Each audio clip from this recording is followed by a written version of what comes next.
જય જીનેન્દ્ર. નમો અરિહંતાણં નમો સિદ્ધાણં નમો આયર્યાણં નમો ઉવજ્જાયાણં નમો લોએ સવસાહુણં એસો પંચ નમુકારો સવપાવપણાસણો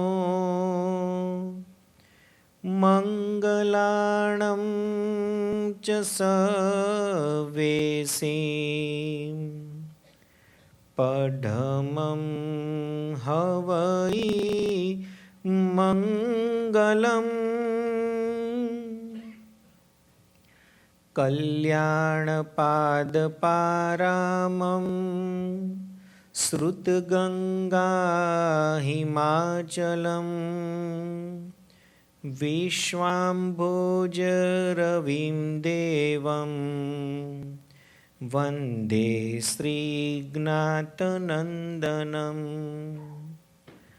મંગલં ભગવાન વીરો મંગલં ગૌતમ પ્રભુ મંગલં સ્થૂલિભદ્રાદ્યા જૈન ધર્મોસ્તુ મંગલમ. ઓંકારં બિંદુ સંયુક્તં નિત્યં ધ્યાયન્તિ યોગિનઃ કામદં મોક્ષદં ચૈવ ઓંકારાય નમો નમઃ. અજ્ઞાનતિમિરાંધાનાં જ્ઞાનાંજનશલાકયા નેત્રં ઉન્મીલિतं યેન તસ્મૈ શ્રી ગુરુવે નમઃ. અનંત ઉપકારી પરમાત્મા મહાવીર દેવના શાસનને પામી પર્યુષણ મહાપર્વના આરાધનામાં આપણે સૌ જોડાયા છીએ. પરમાત્માએ આ મનુષ્ય ભવની દુર્લભતા અનેક પ્રકારે આપણને બતાવી છે. સવારે પણ આપણે થોડોક વિચાર કર્યો હતો કે ચારેય ગતિની અંદર પરિભ્રમણ કરતા એવા આત્માને આ મનુષ્ય ભવ પ્રાપ્ત થવો બહુ જ મુશ્કેલ છે અને એટલા જ માટે કદાચ મનુષ્ય ભવની વિશેષ મહત્તા શાસ્ત્રમાં બતાવી છે. બીજું કારણ એ છે કે ચારેય ગતિમાંથી માત્ર એક જ ગતિ એવી છે કે જેમાંથી આત્મા મોક્ષે પહોંચી શકે છે. બાકીની ત્રણ ગતિમાં ક્યાંક સંયોગો અનુકૂળ નથી તો ક્યાંક પરિસ્થિતિ વિપરીત છે. કોઈક એવા ભાવ હૃદયમાં જાગૃત થઈ શકતા નથી કે જેના કારણે આપણે મોક્ષ સુધી પહોંચી શકીએ. આપણો બધાનો આત્મા સૌથી પહેલાં ક્યાં હતો? જેણે જીવિચાર નવતત્વનો અભ્યાસ કર્યો હોય એને કદાચ આ વસ્તુની ખબર હોય. આત્માનું ક્યારે પણ બિગિનિંગ હતું જ નહીં. ઘણી વખત પ્રશ્ન થાય, આત્મા ક્યાંથી આવ્યો? કર્મ ક્યાંથી આવ્યા? આત્માની સાથે કર્મ જોડાયા ક્યારથી? અને ક્યારથી આ સંસાર પરિભ્રમણ ચાલુ થયું? પણ જે રીતે સંસારની અંદર આપણને ક્વેશ્ચન થાય, મરઘી પહેલાં કે ઈંડું પહેલાં, એનો આન્સર આપણી પાસે નથી. બીજ પહેલાં કે વૃક્ષ પહેલાં, એનો જવાબ કદાચ આપણી પાસે નથી. એ જ રીતે આત્મા ક્યારથી આવ્યો, કર્મ ક્યારથી જોડાયા, એનો કોઈ ઉત્તર નથી. અનાદિકાળથી આ આત્મા સંસારમાં હતો, અત્યારે પણ છે. અનાદિકાળથી કર્મો પણ સંસારમાં છે. આત્મા અને કર્મના સંયોગો પણ અનાદિકાળથી આ સંસારમાં લાગેલા જ છે. અને એના જ કારણે આપણો આત્મા સંસાર પરિભ્રમણ કરી રહ્યો છે. અવ્યવહાર રાશિમાં અનંતો કાળ આપણા આત્માએ પસાર કર્યો. કદાચ આ શબ્દ થોડોક અઘરો લાગશે, ઘણા બધાના મગજમાં નહીં બેસે કે અવ્યવહાર રાશિ એટલે શું કહેવાય. આજનો આખો જે આપણો વિષય છે એ વિષયને સમજવા માટે હૃદયની અંદર એક શ્રદ્ધાનું વાતાવરણ ઊભું કરવું પડશે, એક વિશ્વાસ બેસાડવો પડશે. અત્યારના આ ક્ષેત્રનો પ્રભાવ એવો છે કે દરેક વસ્તુ લોજિકલી સમજાવવામાં આવે તો જ મગજમાં બેસે. જો લોજિક એની પાછળ આપણને ન દેખાય તો આપણને વાતો બેસતી નથી. પરંતુ ગઈ વખત પણ જ્યારે હું પર્યુષણમાં આવ્યો ત્યારે મેં તમને વાત કરી હતી, અત્યારે ફરીથી કરું છું. સંસારના ક્ષેત્રમાં તમે લોજિક દોડાવો, વસ્તુ બરોબર છે. ધર્મના ક્ષેત્રમાં આપણી બુદ્ધિ હજી એટલી બધી કાચી છે, એટલા બધા આપણે વામણા છે કે બાળક તરીકે પણ આપણી લાયકાત છે કે નહીં આપણને ખબર નથી. અને એના જ કારણે આમાં તમે જો બધા જ પ્રશ્નના ઉત્તર લોજિકલી માંગશો તો હું અહીંથી કદાચ લોજિકલી સમજાવવા પણ જઈશ તોય તમારા મગજમાં બેસશે નહીં.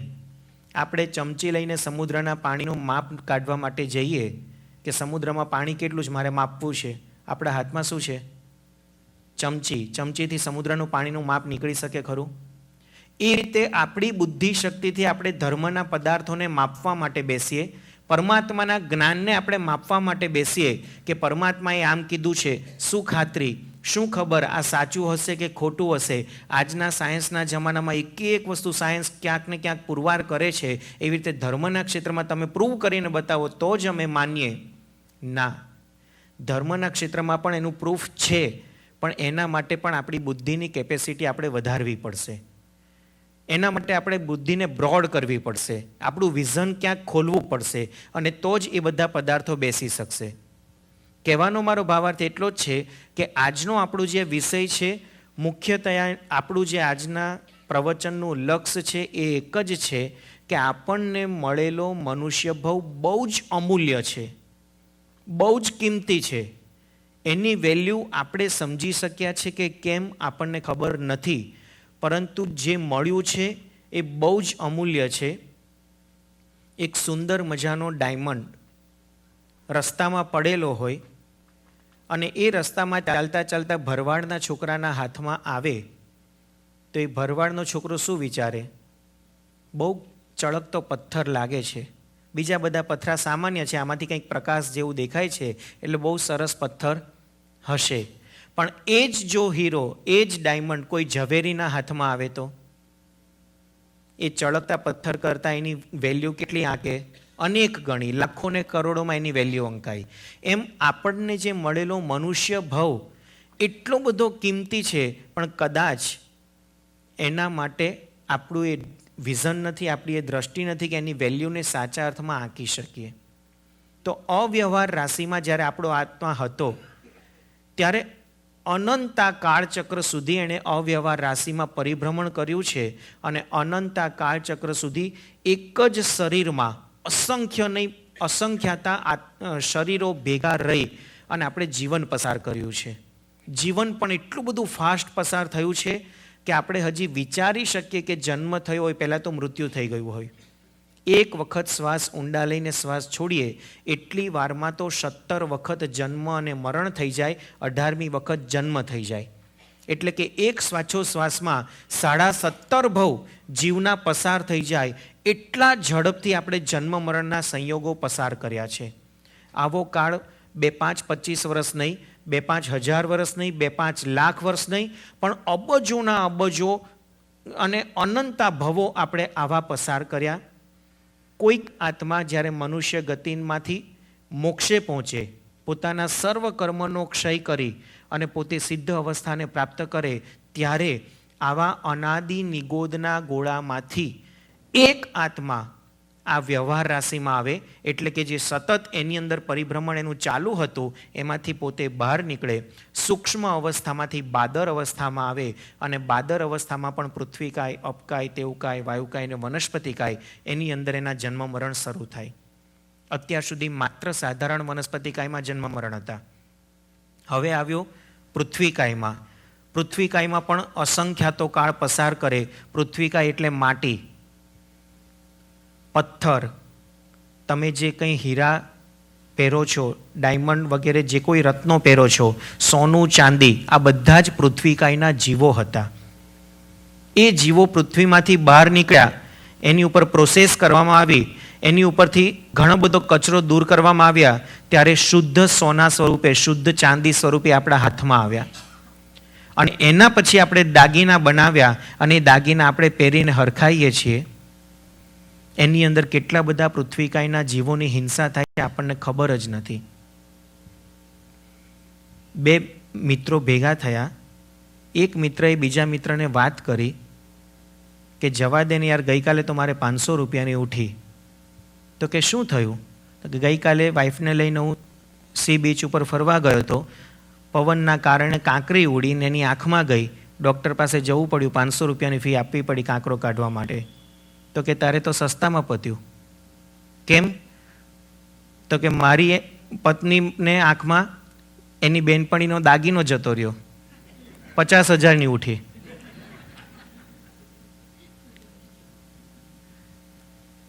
કઈ વસ્તુ આપણા માટે યોગ્ય છે, કઈ વસ્તુ આપણા માટે જરૂરી છે, એનો વિચાર નહીં કરતા બીજા શું પહેરે છે, બીજા શું કરે છે, બસ મારે એને અપનાવવું. આપણા માટે કેટલી જરૂરી છે આપણે વિચાર કરતા જ નથી.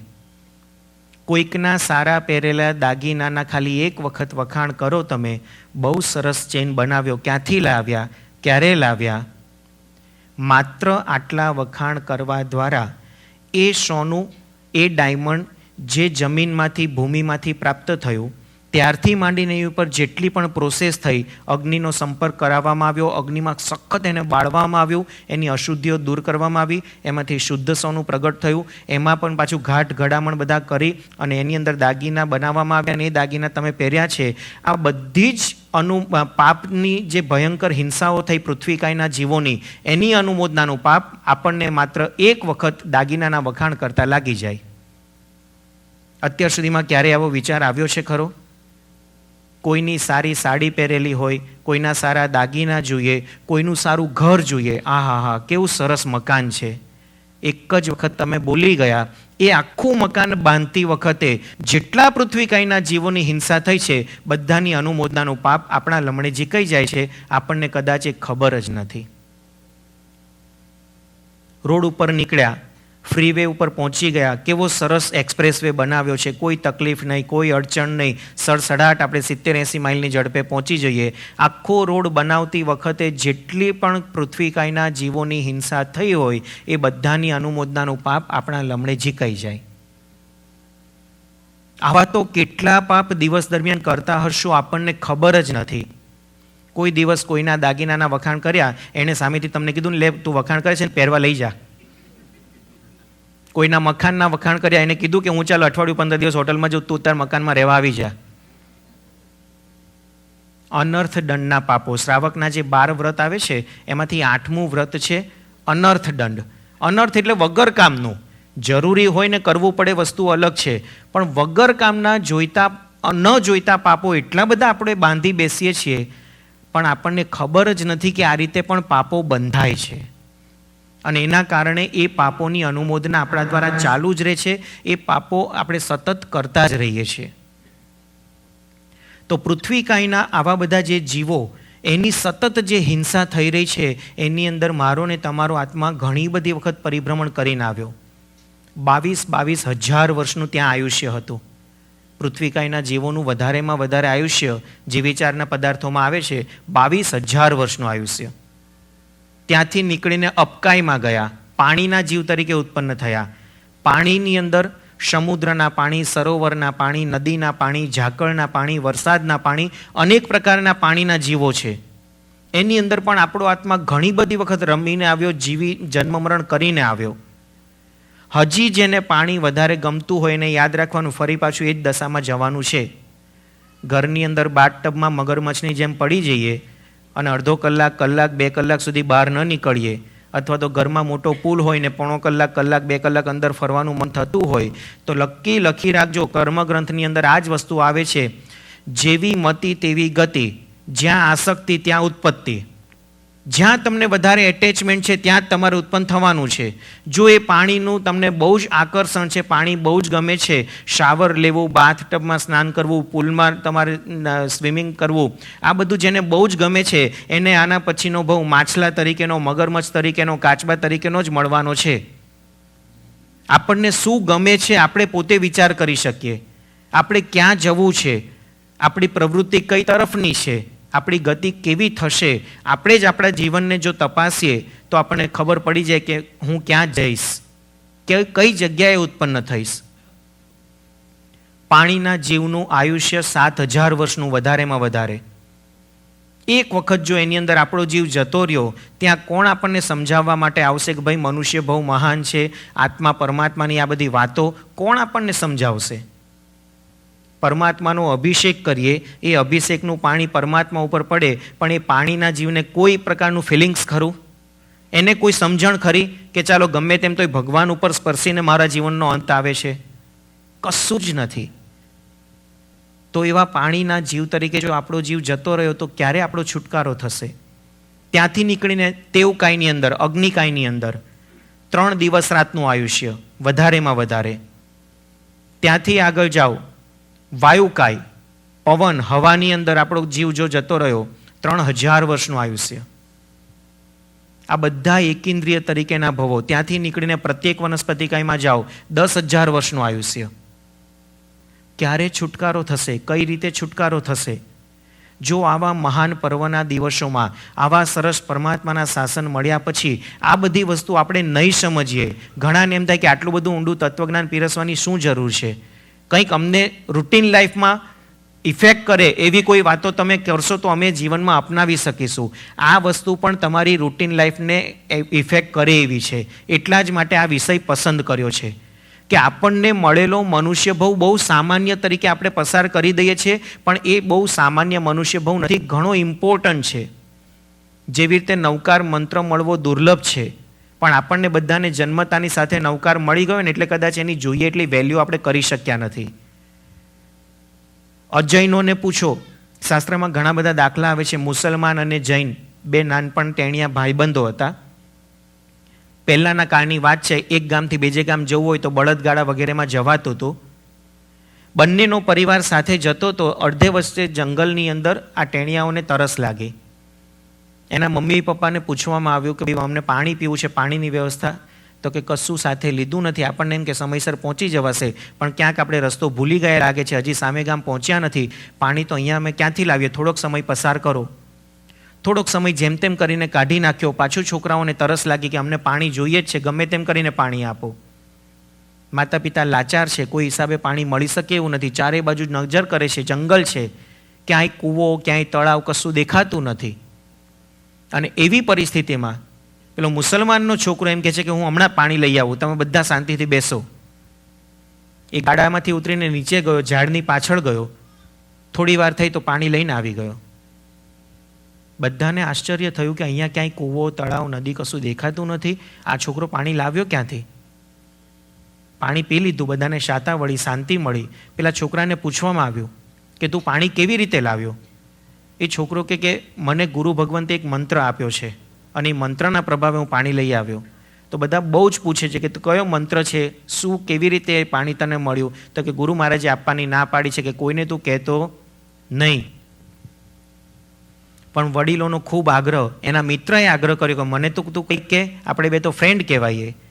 અને પછી પેલાનું મન ઢીલું પડી ગયું અને એને કીધું કે હું મંત્ર બોલું છું, તમે બધા બે હાથ જોડીને શાંતિથી સાંભળો.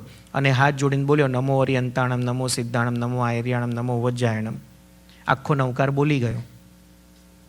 જે જૈન પરિવાર હતો એને આશ્ચર્ય થયું કે આપણને તો આ ગળથુથીમાંથી મળેલો છે અને આ નવકારનો કંઈ આટલો બધો પ્રભાવ થોડો છે કે એનાથી પાણી મળી શકે. પેલા છોકરાને કીધું, ખરેખર તું આ જ મંત્ર બોલીને પાણી લાવ્યો? તો કે હા, બસ મેં શ્રદ્ધાથી ગુરુ મહારાજને યાદ કર્યા અને ગુરુ મહારાજને કીધું કે અત્યારે અમે બધા તકલીફમાં આવી ગયા છે, તમે અમને જે મંત્ર આપ્યો છે બસ એ મંત્રના પ્રભાવે મને પાણી મળી જાય. અને હું આખો નવકાર બોલ્યો અને જમીનમાંથી પાણી ફૂટ્યો અને હું તમારી માટે લઈને આવ્યો. પેલા બધા કે ના. પેલો એનો મિત્ર કે આ તો મને જન્મતાની સાથે આવડે. બોલતો તો કે નમો અરિયંતાણમ, નમો સિદ્ધાણમ, ફટફટાટ બોલી ગયો. પેલા મુસલમાન છોકરાને એમ થયું કે ગુરુ મારે જે કીધું હતું કે આ તો બહુ ઇમ્પોર્ટન્ટ મંત્ર છે, કોઈને કહેવા જેવો નથી, કોઈને આપવા જેવો નથી, આ તો બધાને આવડે છે. એની પોતાની શ્રદ્ધા ડગી ગઈ. પછી બધાએ ભેગા થઈને કીધું કે ખરેખર જો આ મંત્ર બોલીને પાણી લાવ્યો તો ચાલ ફરીથી પાણી કરી બતાવતો. બીજી વાર પેલો મંત્ર બોલવા ગયો પણ પાણી મળ્યું. કારણ કે પહેલાં જે એને શ્રદ્ધા હતી, પહેલાં જે વિશ્વાસ હતો કે દુનિયામાં કોઈની પાસે નથી એવો મંત્ર મારી પાસે છે, અને એ શ્રદ્ધાને એ વિશ્વાસથી જે ભાવથી ગણતો હતો એના કારણે અધિષ્ઠાયક દેવો જાગૃત થઈ અને એનું કામ પરિપૂર્ણ કરી આપતા. પણ હવે એ શ્રદ્ધા તૂટી ગઈ, હવે એ વિશ્વાસ ડગી ગયો, અને એના કારણે એના જીવનમાં એની જે પ્રભાવ જોઈએ એ પ્રભાવ મળી શક્યો નહીં. આપણને બધાની ગળથુથીમાંથી નવકાર મંત્ર મળી ગયો છે, એટલે કદાચ જોઈએ એટલી શ્રદ્ધા અને વિશ્વાસ આપણને એમાં નથી. પણ હમણાં કોઈએ કીધું હોય કે $1,00,000 આપી એને જ આ મંત્ર આપવામાં આવશે, અને તમે જ્યારે ગણો ને ત્યારે તિજોરી ફૂલ થઈ જશે. આપણે બધા તૈયાર થઈએ કે નહીં? કંઈક ગુમાવ્યા પછી મેળવેલી વસ્તુનું ઇમ્પોર્ટન્સ આપણને બહુ જ હોય છે, પણ જે ઇઝી અવેલેબલ થઈ જાય છે, ઇઝીલી મળી જાય છે, કંઈક એની પાછળ ભોગ આપવો નથી પડતો, એના કારણે મળેલી વસ્તુની સાચી કિંમત આપણે આંકી શકતા નથી.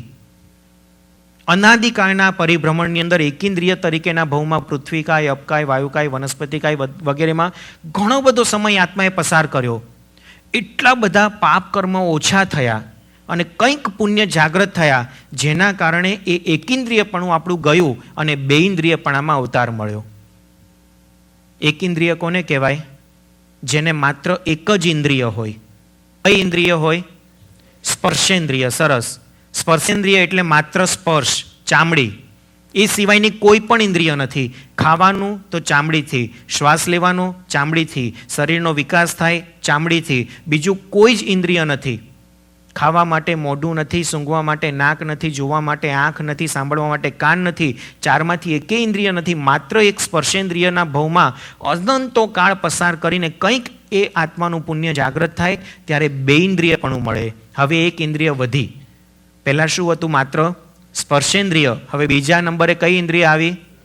રસનેન્દ્રિય, જીભ આવી. પહેલાં શરીરને ટકાવવા માટે, શરીરની વૃદ્ધિ કરવા માટે આજુબાજુમાં જે કંઈ ખોરાકને યોગ્ય પરમાણુઓ હતા, આહારના પૂતગલો હતા, એ શરીર ગ્રહણ કરી લેતું હતું. હવે બે ઇન્દ્રિય આવી એટલે જીભના સ્વાદ એના વધ્યા.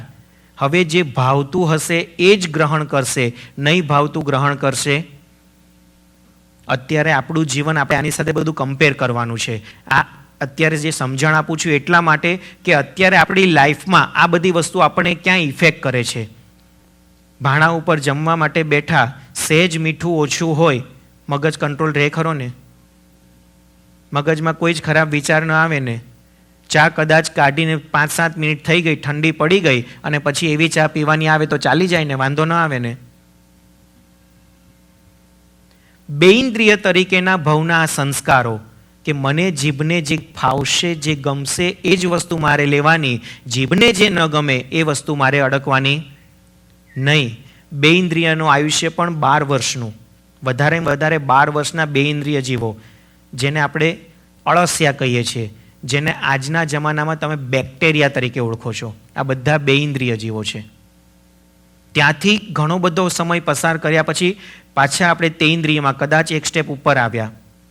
તે ઇન્દ્રિયમાં હવે સ્પર્શેન્દ્રિય, રસનેન્દ્રિય અને એની સાથે ઘ્રાણેન્દ્રિય એ પણ આપણને પ્રાપ્ત થઈ. સૂંઘવાની શક્તિ મળી. પહેલાં તો જે સ્વાદવાળી વસ્તુ હતી એ જ ખાતા હતા. હવે સ્મેલ પણ સાથે ચેક કરીએ છીએ કે સ્મેલ અનુકૂળ છે કે નહીં. જો દુર્ગંધ આવતી હોય ખાવાની વસ્તુમાંથી તો એવી વસ્તુ આપણે ગ્રહણ કરતા નથી. તે ઇન્દ્રિયના ભવમાંથી એક સ્ટેપ આગળ વધ્યા, ચૌરિન્દ્રિય તરીકેનો ભવ મળ્યો. એમાં આંખ મળી. હવે જે આંખને ગમે છે એ જ વસ્તુ એક્સેપ્ટ કરીએ છીએ, જે આંખને નથી ગમતી એ વસ્તુ પણ આપણે છોડી દઈએ છીએ. બે ઇન્દ્રિય, તે ઇન્દ્રિય અને ચૌરિન્દ્રિય, આ ત્રણેય જે અવસ્થા છે એને શાસ્ત્રકાર ભગવંતોએ વિકલેન્દ્રિયપણું કીધું છે. એક ઇન્દ્રિયમાં માત્ર એક જ ઇન્દ્રિય હતી, બે ઇન્દ્રિય, તે ઇન્દ્રિય અને ચૌરિન્દ્રિયમાં કંઈક એક ઇન્દ્રિય કરતાં સારી પોઝિશન હતી. પરંતુ આ બધાની અંદર પણ આત્મા પરમાત્મા માટેની કોઈ સમજણ મનુષ્ય ભવ આત્માનું કલ્યાણ, પરમાત્મા પદ, મોક્ષની પ્રાપ્તિ, આ કોઈ જ સમજણ નહોતી. માત્ર આપણા આત્માને સુખ ક્યાંથી મળે એ મેળવવાનો સતત આપણે પુરુષાર્થ કર્યો અને એમાં જ આપણા જીવન મરણના ચક્કર ચાલુ રહ્યા. ફરી પાછું જન્મવાનું, ફરી પાછું મરવાનું, ફરી પાછું એકેન્દ્રિયપણામાં જતા રહે, એકેન્દ્રિયપણામાંથી અસંખ્યાતો કાળ પસાર થાય, ફરી પાછું તેઇન્દ્રિયપણું મળે, એકાદ બે વાર તેઇન્દ્રિયના ભવ થયા, પાછા એકેન્દ્રિયમાં ગયા. એવું અનાદિકાળનું પરિભ્રમણ આત્માએ એટલું બધું કર્યું છે કે એ પરિભ્રમણની અંદર જે દુઃખ સહન કર્યા છે, અત્યારે જો એ દુઃખને ખાલી સમજાવવામાં આવે, એને ખાલી વ્યક્ત કરવામાં આવે તો આપણે આમ ત્રાસ પોકારી જઈએ કે હે ભગવાન, આટલો બધો ત્રાસ, આટલા બધા દુઃખ આ બધા ભવોમાં મેં વેઠ્યા છે ખરેખર. અત્યારે એક સહેજ દુઃખ આવે છે, સહેજ માથું પકડાઈ જાય છે, મન બેચેન થઈ જાય છે, તરત જ ડૉક્ટર પાસે દોરી જઈએ, ગમે તે ટ્રીટમેન્ટ કરો, ગમે તે દવા આપો, મારા માથાના દુઃખને મટાડી દો. સહેજ પેટમાં ચૂંક લાગે છે, સહન નથી થતું, તરત જ આપણે દવા લેવાનો પ્રયત્ન કરીએ છીએ. એની ક્યાં વાત કરીએ, દાંતમાં સહેજ કણીઓ ભરાઈ જાય તો શું થાય? કોઈ શરીરમાં તકલીફ નથી થતી, કોઈ દુઃખ નથી થતું, પણ જીભ સતત ત્યાં ને ત્યાં, મન આપણું ત્યાં ને ત્યાં ચોંટેલું રહે. ભલે અહીંયા પ્રતિક્રમણ કરવા આવો, ભલે અહીંયા તમે પ્રવચન સાંભળવા આવો, ભલે પરમાત્માની પૂજા કરવા માટે આવો, પણ દાંતમાં જો સહેજ કણીઓ પણ ભરાઈ જાય તો એટલું પણ આપણે સહન કરી શકતા નથી. જ્યારે આ બધા ભવોમાં એટલું બધું આપણે આત્માએ સહન કર્યું છે કે જેની કોઈ લિમિટ નહોતી. અને આ રીતે ચારે ચાર ઇન્દ્રિયો, એક ઇન્દ્રિય, બે ઇન્દ્રિય, તેઇન્દ્રિય, ચૌરિન્દ્રિય, ચારે ચાર ગતિમાં પરિભ્રમણ કર્યા પછી કોઈક એવા પુણ્યના ઉદયના કારણે પંચેન્દ્રિયપણું આપણને મળ્યું, જેમાં પાંચે પાંચ ઇન્દ્રિયો મળી. હવે સાંભળવાની પણ શક્તિ મળી. પાંચે ઇન્દ્રિયો જો યાદ રાખવી હોય તો બહુ ઇઝી છે. સ્પર્શેન્દ્રિય, રસનેન્દ્રિય, ઘ્રાણેન્દ્રિય, ચક્ષુઇન્દ્રિય, શ્રોતેન્દ્રિય. ક્રમથી તમે યાદ રાખી શકો. કોઈ એમ કે તે ઇન્દ્રિયમાં શું હોય તો 1, 2 ને 3. ચૌરિન્દ્રિયમાં શું હોય 1, 2, 3, 4. પંચેન્દ્રિયમાં 1, 2, 3, 4 ને પંચેન્દ્રિયપણામાં પણ મન વગરની અવસ્થા, મન નહોતા એવા ગાય, બળદ, ઘોડા, ભેંસ, વાઘ, સિંહ વગેરે પશુઓના અવતાર તિર્યંજ ગતિમાં ઘણા બધા સમય સુધી કર્યા, જેને અસંગનીપણું કહેવાય. શાસ્ત્રીય પરિભાષામાં પંચેન્દ્રિયપણું ખરું, પણ એમાં અસંગની પંચેન્દ્રિય એટલે કે મન વગરના પંચેન્દ્રિય જીવો. ત્યારબાદ ઘણો સમય પસાર કર્યા પછી સંગની પંચેન્દ્રિયપણું એટલે મનવાળા પંચેન્દ્રિય જીવ તરીકે ઉત્પન્ન થયા. એમાં પણ તિર્યંજ ગતિમાં ક્યાંક જળચર જીવો એટલે પાણીના જીવો, મગરમચ્છ, કાચબા, માછલા, કોઈક જગ્યાએ સ્થળચરની અંદર પાછા 3 ભેદ આવે: ભુજ પરિસર્પ, ઉર પરિસર્પ ને ચતુષ્પદ. જે હાથથી ચાલે, વાંદરા, ખિસકોલી વગેરે. જે પેટથી ચાલે, અજગર, નાગ વગેરે. જે 4 પગે ચાલે, ગાય, ભેંસ, હાથી, ઘોડા, બળદ વગેરે. આવા ભવો અસંખ્યાતા કર્યા. ખેચર, આકાશમાં ઉડતા જીવો, પક્ષીઓ, ચકલી, મેના, પોપટ, કબૂતર, સમડી વગેરે. આ બધા જ ભવોની અંદર પણ કોઈ જાતની સમજણ નહીં હોવાના કારણે ત્યાંથી આપણો આત્મા આગળ પાછો ચવે. જો વાઘના અને સિંહના ભવમાં ગયો હશે તો ત્યાંથી પાછા ભયંકર હિંસાના પાપો બાંધીને નરક ગતિ. નરક ગતિનું મેક્સિમમ આયુષ્ય 33 સાગરોપમ. અસંખ્યાતો કાળ દુઃખનો વેઠ્યો છે. 100 વર્ષનું આયુષ્ય કદાચ અત્યારે આપણને મળ્યું હોય, અને 100 વર્ષના આયુષ્યમાં જેટલા શ્વાસોશ્વાસ થાય એના કરતાં વધારે વર્ષોના આયુષ્ય નરક ગતિના બેસે છે મગજમાં. 100 વર્ષનું આયુષ્ય, એમાં જેટલા શ્વાસોશ્વાસ થાય એના કરતાં પણ હજારો ને લાખો વર્ષ વધારે નરકનું આયુષ્ય. અને એવી નરક ગતિમાં અગણિત દુઃખો વેઠ્યા, ખૂબ સહન કર્યું છે. ત્યાંથી પાછો આત્મા હલકો થયો, પાછો તિર્યંજ ગતિમાં આવ્યો. કોઈક એવા ગાય બળદના ભવમાં આવ્યો કે જેમાં હિંસા ઓછી હતી, સહન કરવાનું વધારે હતું. લાકડીના માર ખાતા અને સહન કરતાં કરતાં ક્યાંક પાછા પાપો ખપ્યા, ત્યાંથી દેવગતિમાં ગયો. હજી મનુષ્ય ગતિ નથી મળી. એકેન્દ્રિયપણામાંથી નીકળ્યો છે, અવ્યવહાર રાશિમાંથી આત્મા નીકળ્યો છે. ત્યાંથી વ્યવહાર રાશિમાં આવ્યા પછી પણ પૃથ્વીકાય, અપકાય, તેવકાય, વાનુકાય, વનસ્પતિકાય, 2 ઇન્દ્રિય, તેઇન્દ્રિય, ચૌરિન્દ્રિય, પંચેન્દ્રિય તિર્યંચમાં પણ અસંગનીપણું, સંગનીપણું, અને એમાંથી આગળ વધીને નરક ગતિ, ત્યાંથી મળીને પાછું તિર્યંચ, ત્યાંથી મળીને દેવગતિ. દેવગતિના સુખોમાં લિપ્ત થઈ ગયા, આપણે બધા લેપાઈ ગયા. અને એ દેવગતિના અઢળક સુખોની અંદર આપણો આત્મા એવો લેપાઈ ગયો કે ત્યાં પછી કંઈ ભાન રહ્યું નહીં. પુણ્ય જે કંઈ ઉદયમાં હતું સાફ થઈ ગયું, ફરી પાછું પાપ ઉદયમાં આવ્યું, ફરી પાછી તિર્યંચ ગતિ. આવા તિર્યંચ અને દેવના ભવ પણ અસંખ્યાતા કર્યા. અને આ બધું કરતાં કરતાં કરતાં કરતાં ક્યારેક પરમાત્માનું સમવસ્રણ મંડાયું હશે. પરમાત્માના સમવસ્રણની અંદર હજારો મનુષ્યો, હજારો પશુ પક્ષીઓ દેશના સાંભળવા જતા હશે, અને આપણો આત્મા પણ કોઈક એવા સિંહના ભવમાં હશે, કોઈક વાઘના ભવમાં હશે, કોઈક બકરીના ભવમાં હશે, અને એ પરમાત્માના સમવસ્રણ તરફ આપણને પણ આકર્ષણ થયું હશે કે બહુ સરસ દેખાય છે, આટલા બધા જાય છે, ચાલ મારે પણ જવું જોઈએ. અને એવા કોઈક આકર્ષણના કારણે આપણે પણ સમવસ્રણમાં ગયા હોઈશું. એ પરમાત્માને આપણે જોયા હશે, અને પરમાત્માને જોયા પછી એમના તરફ અહોભાવ થયો હશે કે શું સુંદર આનું સ્વરૂપ છે. આપણને કંઈ જ ખબર નહોતી કે આ ભગવાન છે, આ તીર્થંકર છે, એવી આપણને કંઈ જ ગતાગમ નહોતી. પરંતુ એ તીર્થંકરનો પુણ્યનો પ્રભાવ એટલો જબરજસ્ત હતો કે એના પ્રત્યે માત્ર દેવતાઓ આકર્ષાય એટલું નહીં, મનુષ્યો આકર્ષાય એટલું નહીં, પશુ પક્ષી પણ એ તીર્થંકરો પ્રત્યે આકર્ષાય. વાઘ અને બકરી બાજુમાં સમવસ્રણમાં બેઠા હોય, બકરીને વાઘનો ડર ન લાગે અને વાઘને બકરીને મારવાનું મન ન થાય. પરમાત્માનો અદ્ભુત અતિશય છે. પરમાત્માના 34 અતિશય કીધેલા છે. પરમાત્માની વાણીના 35 ગુણ શાસ્ત્રમાં વર્ણન કરવામાં આવ્યા છે. તો આ પરમાત્માના અતિશયના કારણે કોઈ પશુ પક્ષીને એકબીજાને મારવાની હિંસા ન થાય. જન્મજાત વેરી એવા સાપને નોળિયો પણ જો બાજુમાં બેઠા હોય તો એને પણ એકબીજાને મારવાનું, હિંસા કરવાના ભાવ હૃદયમાં જાગૃત ન થાય. બસ એકમાત્ર ટસ નગરે પરમાત્માની સામે જોયા કરે, અને પરમાત્મા જે દેશના આપે એને સાંભળવા પ્રયત્ન કરે, સમજવા પ્રયત્ન કરે. પશુ પક્ષી પણ પોતપોતાની ભાષામાં પરમાત્માની દેશના સાંભળતા હોય. પરમાત્માની દેશનાનો પ્રભાવ એટલો જબરજસ્ત હોય, દેવતાઓ એમની ભાષામાં સાંભળે, મનુષ્યો એમની ભાષામાં સાંભળે, પશુ પક્ષી એમની ભાષામાં સાંભળે, અને દરેકને પરમાત્માની દેશના સાંભળવાની અંદરથી ઈચ્છા થાય, મન થાય. પરમાત્માની વાણીમાં મીઠાશ એટલી બધી હોય, 6 મહિના સુધી કદાચ કન્ટિન્યુઅસ પરમાત્મા દેશના આપે તો 6 મહિનામાં એક પણ વખત આપણા જેવા જીવો જે બેઠા હોય એને ભૂખ ન લાગે, તરસ ન લાગે, બાથરૂમ જવાનું મન ન થાય, કોઈ પ્રકારનો કંટાળો ન આવે, કોઈ પ્રકારનો થાક ન લાગે. અહીંયા તો આપણે કમ્ફર્ટેબલ સીટ ઉપર પણ બેઠા હોઈએ, પણ તોય જો અડધો કલાક થાય એટલે પગ એકમાંથી આમ થાય ને આમથી આમ થાય. પલાઠી વાળીને બેઠા હોય તો થોડીક વાર આ પગ ઊંચો કરવાનું મન થાય ને થોડીક વાર.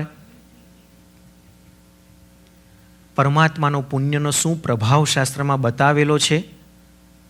એક એક જીવોને શાતા મળે એવા પરમાત્માના સમવસ્રણમાં આપણે પશુ બનીને ગયા હોઈશું, અને પશુ બનીને પરમાત્માની દેશના સાંભળી એમની પ્રત્યે અહોભાવ થયો કે શું સરસ મીઠા શબ્દ છે, કેવા અદ્ભુત શબ્દ છે, બસ સાંભળ્યા જ કરીએ, સાંભળ્યા જ કરીએ, અહીંથી ઉઠવાનું મન ન થાય. પશુ પક્ષીને પણ ઉઠવાનું મન ન થાય. વિચાર કરો એમાં એ વાણીમાં મીઠાશ કેવી હશે. અને પરમાત્માના કેવળ જ્ઞાન દ્વારા નીકળતા એક એક શબ્દ, મનમાં જે કોઈ શંકા ઊભી થાય તરત જ પરમાત્માનું બીજું વાક્ય એવું હોય કે તમારી મનની શંકાનું સમાધાન થઈ જાય. કેવળ જ્ઞાન છે, ભૂત ભાવિ વર્તમાન બધું જ જ્ઞાન છે. તમારા મનના વિચારો બધા જ પરમાત્મા જાણે છે, અને એમની શક્તિ છે એટલી જબરજસ્ત કે જે કંઈ મનમાં તમને પ્રશ્ન મનમાં ઉઠે છે એ ઉઠે છે તરત જ પરમાત્માને ખબર પડે છે, અને એમની દેશનામાં એ રીતે વણી લે છે કે તમારા પ્રશ્નોનો તમને જવાબ મળી જાય. એટલું જ નહીં, સામે બેઠેલા ફિઝિકલી જેટલા પણ જીવો છે એને તો શંકાનું સમાધાન મળે. દેવલોકમાં અનુત્તરવાસી દેવતાઓ કે જે ફિઝિકલી પરમાત્માની દેશના સાંભળવા આવતા નથી, એમનો એ આચાર નથી, પોતે પોતાના દેવલોકના સુખોની અંદર મગ્ન હોય, ત્યાં રહ્યા તત્વચિંતન કરતા હોય, અને તત્વચિંતન કરતાં કરતાં મનમાં કોઈક શંકા કુશંકા થાય કે આ ગ્રંથોની અંદર આવી વાતો લખેલી છે, પણ આનું સમાધાન કઈ રીતે હોઈ શકે, મને ખબર પડતી નથી. આ વિચાર જે ઉદ્ભવે એ વિચારના મનોવર્ગણાના પૂતગલોને પોતે ગ્રહણ કરીને પરમાત્મા પાસે મોકલાવે. પરમાત્મા સમવસ્રણમાં દેશના આપી રહ્યા છે. દેવલોકમાંથી દેવતાના મનોવર્ગણાના પૂતગલો પરમાત્માને ગ્રહણ થઈ જાય. પરમાત્મા મનથી ને મનથી એનો જવાબ વિચારીને પૂતગલોને પાછા મોકલી દે, ત્યાં રહેલા દેવતા પાછા એને એક્સેપ્ટ કરે, એની શંકાનું સમાધાન થઈ જાય. શું અદ્ભુત પ્રભાવ છે પરમાત્માની દેશનાનો. એક એક એમની વાણીના 35 ગુણોને જો આપણે ડિટેલમાં સાંભળીએ તો આપણને એમ થાય કે આ બધું પરમાત્મા માટે જ શક્ય છે, બીજા કોઈ જીવો માટે આટલા બધા વસ્તુઓ શક્ય નથી. આવા પરમાત્માની દેશના સાંભળી અને પશુનો ભવ આપણો ગયો. એ પરમાત્માનું અનેરું આકર્ષણ અને એના કારણે પશુ ગતિ ગઈ અને આપણને મનુષ્ય ગતિ પ્રાપ્ત થઈ. આ બધું જ વિશ્લેષણ કરવા પાછળનો મારો હેતુ એ હતો કે આપણને આ મનુષ્ય ભવ જે મળ્યો છે સાવ ઇઝીલી નથી મળી ગયો. એના માટે ઘણું બધું યોગદાન આપ્યું છે, પણ અત્યારે આપણને ખબર નથી. બેંકમાં તમારી 10 મિલિયનની ડિપોઝિટ હોય ત્યાં સુધી તમે જેટલા પણ નાના મોટા ચેક લખો, $1000 લખો, 10,000 લખો, 1 મિલિયન લખો, બધા પાસ થઈ જાય. પણ જેવી 10 મિલિયનની ડિપોઝિટમાંથી તમારા ખાતામાંથી એટલું ડેબિટ થતું જાય અને ધીમે ધીમે કરતાં 10 મિલિયન ડેબિટ થઈ જાય, પછી તમે $5 પણ ચેક લખો તો પાસ થાય. બેંકમાં તમારી ડિપોઝિટ જ્યાં સુધી છે, જ્યાં સુધી તમારા નામે પૈસા ખાતામાં જમા છે, ત્યાં સુધી તમારા ચેક બધા પાસ થઈ જશે.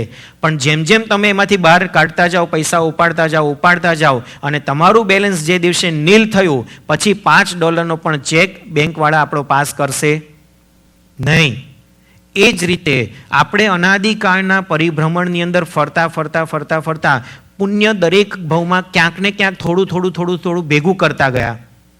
એ પુણ્ય ભેગું થતાં એટલું બધું પુણ્યની રાશિ ભેગી થઈ ગઈ કે એ પુણ્યની રાશિ જ્યારે ભેગી થઈને એક સાથે ઉદયમાં આવી ત્યારે આપણને મનુષ્ય જન્મ પ્રાપ્ત થયો છે. હવે જો એ મનુષ્ય જન્મમાં ફરીથી નવું પુણ્ય ઉપાર્જન નહીં કરી શકીએ, આ બધી વાતોને આપણે નહીં સમજીએ, તો આના પછીનો ભવ આપણને મનુષ્ય તરીકેનો જ મળશે એની કોઈ ખાતરી ખરી? અત્યારે પુણ્યનું બેલેન્સ છે એટલે ચોક્કસ મનુષ્ય ભવ આપણને મળી ગયો છે, પણ હવે આ ભવમાં જો નવું બેલેન્સ ઉપાર્જન કરવામાં નહીં આવે, નવી ડિપોઝિટ કરવામાં નહીં આવે, તો આના પછીના ભવમાં આપણે ક્યાં જઈશું આપણને કંઈ જ ખબર નથી. અને મનની અંદર જેવા અધ્યવસાયો ચાલતા હશે, મનની અંદર જેવા વિચારો ચાલતા હશે, અને ન જાણે આયુષ્ય ક્યારે બંધાઈ જાય. બાકીના 7 કર્મ પ્રત્યેક સેકન્ડે બંધાય. જ્ઞાનાવર્ણીય, દર્શનાવર્ણીય, મોહનીય કર્મ, જ્ઞાન કર્મ, ગોત્ર કર્મ, આ બધા જ કર્મ પ્રત્યેક સેકન્ડે આપણો આત્મા બાંધે છે. પણ એક આયુષ્ય કર્મ એવું છે કે આખા ભવની અંદર માત્ર ને માત્ર એક જ વખત બંધાય, અને એ પણ એનો ફિક્સ ટાઈમ છે. ખબર છે કોઈને કયા ટાઈમે આયુષ્ય કર્મ બંધાય? સરસ. 1/3 નહીં પણ 2/3. સરસ. આપણા આયુષ્યના જેટલા વર્ષ હોય એના 2/3 પાર્ટ જ્યારે આવે ત્યારે નેક્સ્ટ ભવનું આપણું આયુષ્ય બંધાય. એક્ઝામ્પલ તરીકે 90 યર્સનું આપણે આયુષ્ય લઈને આવ્યા છીએ, તો 90 યર્સનું જ્યારે આપણું આયુષ્ય હોય ત્યારે 2/3 એટલે 60 યર્સ જ્યારે કમ્પ્લીટ થાય ત્યારે એના પછીના ભવનું આપણું આયુષ્ય બંધાય. પણ આમાંથી કેટલાનું નક્કી છે કે હું 90 જ વર્ષ જીવવાનો છું? ઓછા પણ નહીં, વધારે પણ નહીં. આપણને કોઈને ખબર છે? નથી ખબર. કદાચ 60મા વર્ષે આયુષ્ય ન બંધાય, કોઈક કારણસર બની શકે કે ભાઈ 60મા વર્ષે આયુષ્યનો બંધ ન પડે, તો બાકી રહેલા 30 વર્ષના પાછા 2/3 કરવાના. એટલે 30 વર્ષના 2/3 કરીએ તો 20 અને 10, એટલે આ 60 તો પસાર થઈ ગયા, બીજા 20 એની અંદર ઉમેરો, એટલે 80મા વર્ષે આપણા બીજા ભવનું આયુષ્ય બંધાય. એ વખતે પણ ન બંધાય તો બાકી રહેલા 10 વર્ષ એના 2/3, એમ કરતાં આગળ વધતા જાઓ. છેલ્લે આયુષ્ય પૂરું થવાનું હોય એના અંતર મુહૂર્ત પહેલાં પણ આપણું નેક્સ્ટ ભવનું આયુષ્ય બંધાય, અને પછી જ આપણો આત્મા, આપણો જીવ આ શરીરમાંથી નીકળીને બીજી ગતિમાં જાય. હવે આયુષ્ય જ્યારે 2/3 પાર્ટે બંધાય છે ત્યારે કેવળ જ્ઞાની મહાપુરુષોએ જોયું કે જ્યારે આયુષ્યનો બંધ પડવાની શક્યતા હોય ત્યારે જો આ બધા જીવો ધર્મની આરાધના કરતા હોય તો એમની બીજી ગતિ સદગતિ બંધાય. ક્યાંક જો સંસારના ભાવોની અંદર અટવાઈ ગયા હશે, ક્યાંક ભોગ સુખોની અંદર લિપ્ત થઈ ગયા હશે અને જો આયુષ્ય બંધાઈ જશે તો બિચારાની દુર્ગતિ થશે, તો લાવ એવું કોઈક આયોજન કરીને મૂકો કે જેના કારણે જ્યારે પણ આરાધના કરતો એવો આત્મા આયુષ્યનો બંધ કરે ત્યારે મોટે ભાગે સદગતિનું આયુષ્ય બંધાય. અને એટલા જ માટે દર 2 દિવસ પછી ત્રીજા દિવસે તિથિની ગોઠવણી કરવામાં આવી. બીજ, પાંચમ, આઠમ, 11, 14, પૂનમ, આ બધી તિથિની આરાધના એટલા માટે કરવામાં આવી કે એ દિવસે આયુષ્યનો બંધ પડવાની શક્યતા વધારે છે. 100% સ્યોરિટી નથી, પણ 90%, 95% જીવોના આયુષ્ય આ બીજ, પાંચમ, આઠમ, 11, 14 વગેરે દિવસે બંધાતા હોય છે. અને એટલા જ માટે એ દિવસોમાં આપણા જેવા જીવોને વિશેષ આરાધના કરવાનું શાસ્ત્રકાર ભગવંતોએ કીધું કે એ દિવસે તમે લીલોતરીનો ત્યાગ કરો, એ દિવસે બને એટલી પૂજા, સેવા, ભક્તિ, સામાયિક પ્રતિક્રમણ વગેરે કરો, તપશ્ચર્યા કરો કે જેના કારણે તમારું જો આયુષ્ય બંધાય તો એ આયુષ્ય તમારું સદગતિનું મળે. અત્યારે જે અવસ્થા છે એના કરતાં સારી પોઝિશન મળે. અત્યારે સ્થાપના નિક્ષેપે ભગવાન મળ્યા છે, ભવિષ્યમાં સાક્ષાત તીર્થંકર ભગવંતનો યોગ થાય એ પ્રમાણેનું આયુષ્ય બંધ પડે. મહાવિદ્ય ક્ષેત્રમાં જ્યાં સિમંદર સ્વામી, યુગમંદર સ્વામી, બાહુ ભગવાન, સુબાહુ ભગવાન, આ 20 તીર્થંકરો જ્યાં વિચરી રહ્યા છે, ત્યાં જો આપણે જન્મ લેવો હોય, એમની પાસે જન્મ લઈને આત્મકલ્યાણને માર્ગે આગળ વધવું હોય તો શરૂઆત આ ભાવથી જ કરવી પડશે. કોઈ એમ કે ભાઈ અત્યારે તો મોક્ષે જવાતું નથી તો આ ભાવમાં આટલી બધી મહેનત કરવાની શું જરૂર? ભૂખ્યા રહેવાનું, આ નહીં ખાવાનું, આ ખાવાનું, આમ નહીં સૂવાનું, આમ સૂવાનું, આ નહીં કરવાનું, આ કરવાનું, આ બધી શેના માટે માથાકૂટ કરવાની? મોક્ષે તો જવાના નથી. મોક્ષે જઈ શકવાનો કેપેસિટી આ ભાવમાં આપણી નથી, પણ એ જવા માટેનું પગથિયું, એ જવા માટેની શરૂઆત આ ભાવથી જ કરવી પડશે. કોઈ એમ વિચારે કે મને સાક્ષાત તીર્થંકર મળી જાય તો હું આજે ને આજે દીક્ષા લઈ લઉં, નહીં લેવાય. અત્યાર સુધીમાં મેં ને તમે તીર્થંકર ભગવાનના સમવસરમાં ઘણી બધી વાર દેશના સાંભળી છે, પણ છતાં સંસાર પરિભ્રમણ ચાલુ છે એ જ બતાવે છે કે તીર્થંકરનો યોગ થયો તો પણ દીક્ષા લેવાના ભાવ નથી થયા. એની પાછળનું કારણ છે જ્યારે તીર્થંકર ભગવાન સમજો અત્યારે આપણી પાસે નથી અને જો અત્યારે દીક્ષા લેવાના ભાવ નથી થતા તો ત્યાં ગયા પછી મન થશે એવું કોણે કીધું? ઇન્ડિયામાં ઘણી વખત ગુરુ ભગવાન તો પૂછે ઉઘો બતાવીને કે કોને લેવો છે? સાહેબ અત્યારે નહીં. કેમ? કેટલો મોટો સંસાર માંડીને બેઠો છું, માતા પિતાની જવાબદારી છે, પત્ની છે, બાળકો છે, આ એટલો બધો ધંધો હું વિસ્તારીને બેઠો છું, આ બધું છોડીને હું ક્યાં દીક્ષાના માર્ગે આવું? કેટલા બધા જીવો બિચારા દુઃખી થઈ જાય. તમે જ કહો છો હિંસા કરવી જોઈએ.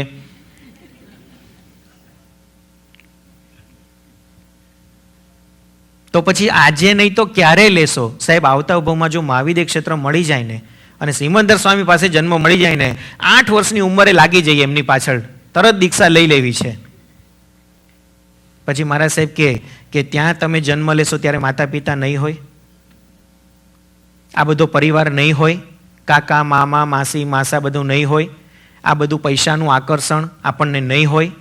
જે અહીંયા બધી પળોજણ લાગે છે એ બધી પળોજણ ત્યાં પણ રહેવાની છે. જો અહીંયા નથી છૂટતું ત્યાં કેવી રીતે છૂટવાનું છે? એટલે અહીંયા ત્યાગનો ભાવ જાગૃત કરવો પડે. મોક્ષ મેળવવા માટેની જીજીવિષા જાગૃત કરવી પડે. અને એ મોક્ષ મેળવવાની તાલાવેલી માત્ર ને માત્ર આપણે મનુષ્ય ભવમાં જ કરી શકીએ છીએ. એટલા માટે શાસ્ત્રકાર ભગવંતોએ મનુષ્ય ભવને બહુ ઇમ્પોર્ટન્સ આપેલું છે. એમનામ આપણે આ મનુષ્ય ભવમાં આવી નથી ગયા. અનાદિકાળના અગણિત એવા પાપ કર્મને ખપાવ્યા છે, એટલી બધી પુણ્યની રાશિ આપણી ભેગી થઈ છે અને ત્યારે આપણને મનુષ્ય ભવ મળ્યો છે. તો એ મનુષ્ય ભવની કિંમત આપણે સમજવી જોઈએ. મનુષ્ય ભવ મળવા માત્રથી પણ આત્માનું કલ્યાણ થઈ જાય? ના, હજી તો બાકીના 9 સ્ટેપ બતાવેલા છે.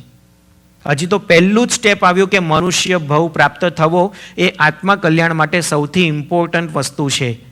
એના પછી બીજા સ્ટેપની અંદર આવે મનુષ્ય ભવ પ્રાપ્ત થયા પછી આર્ય ક્ષેત્ર મળવું એ પણ દુર્લભ છે.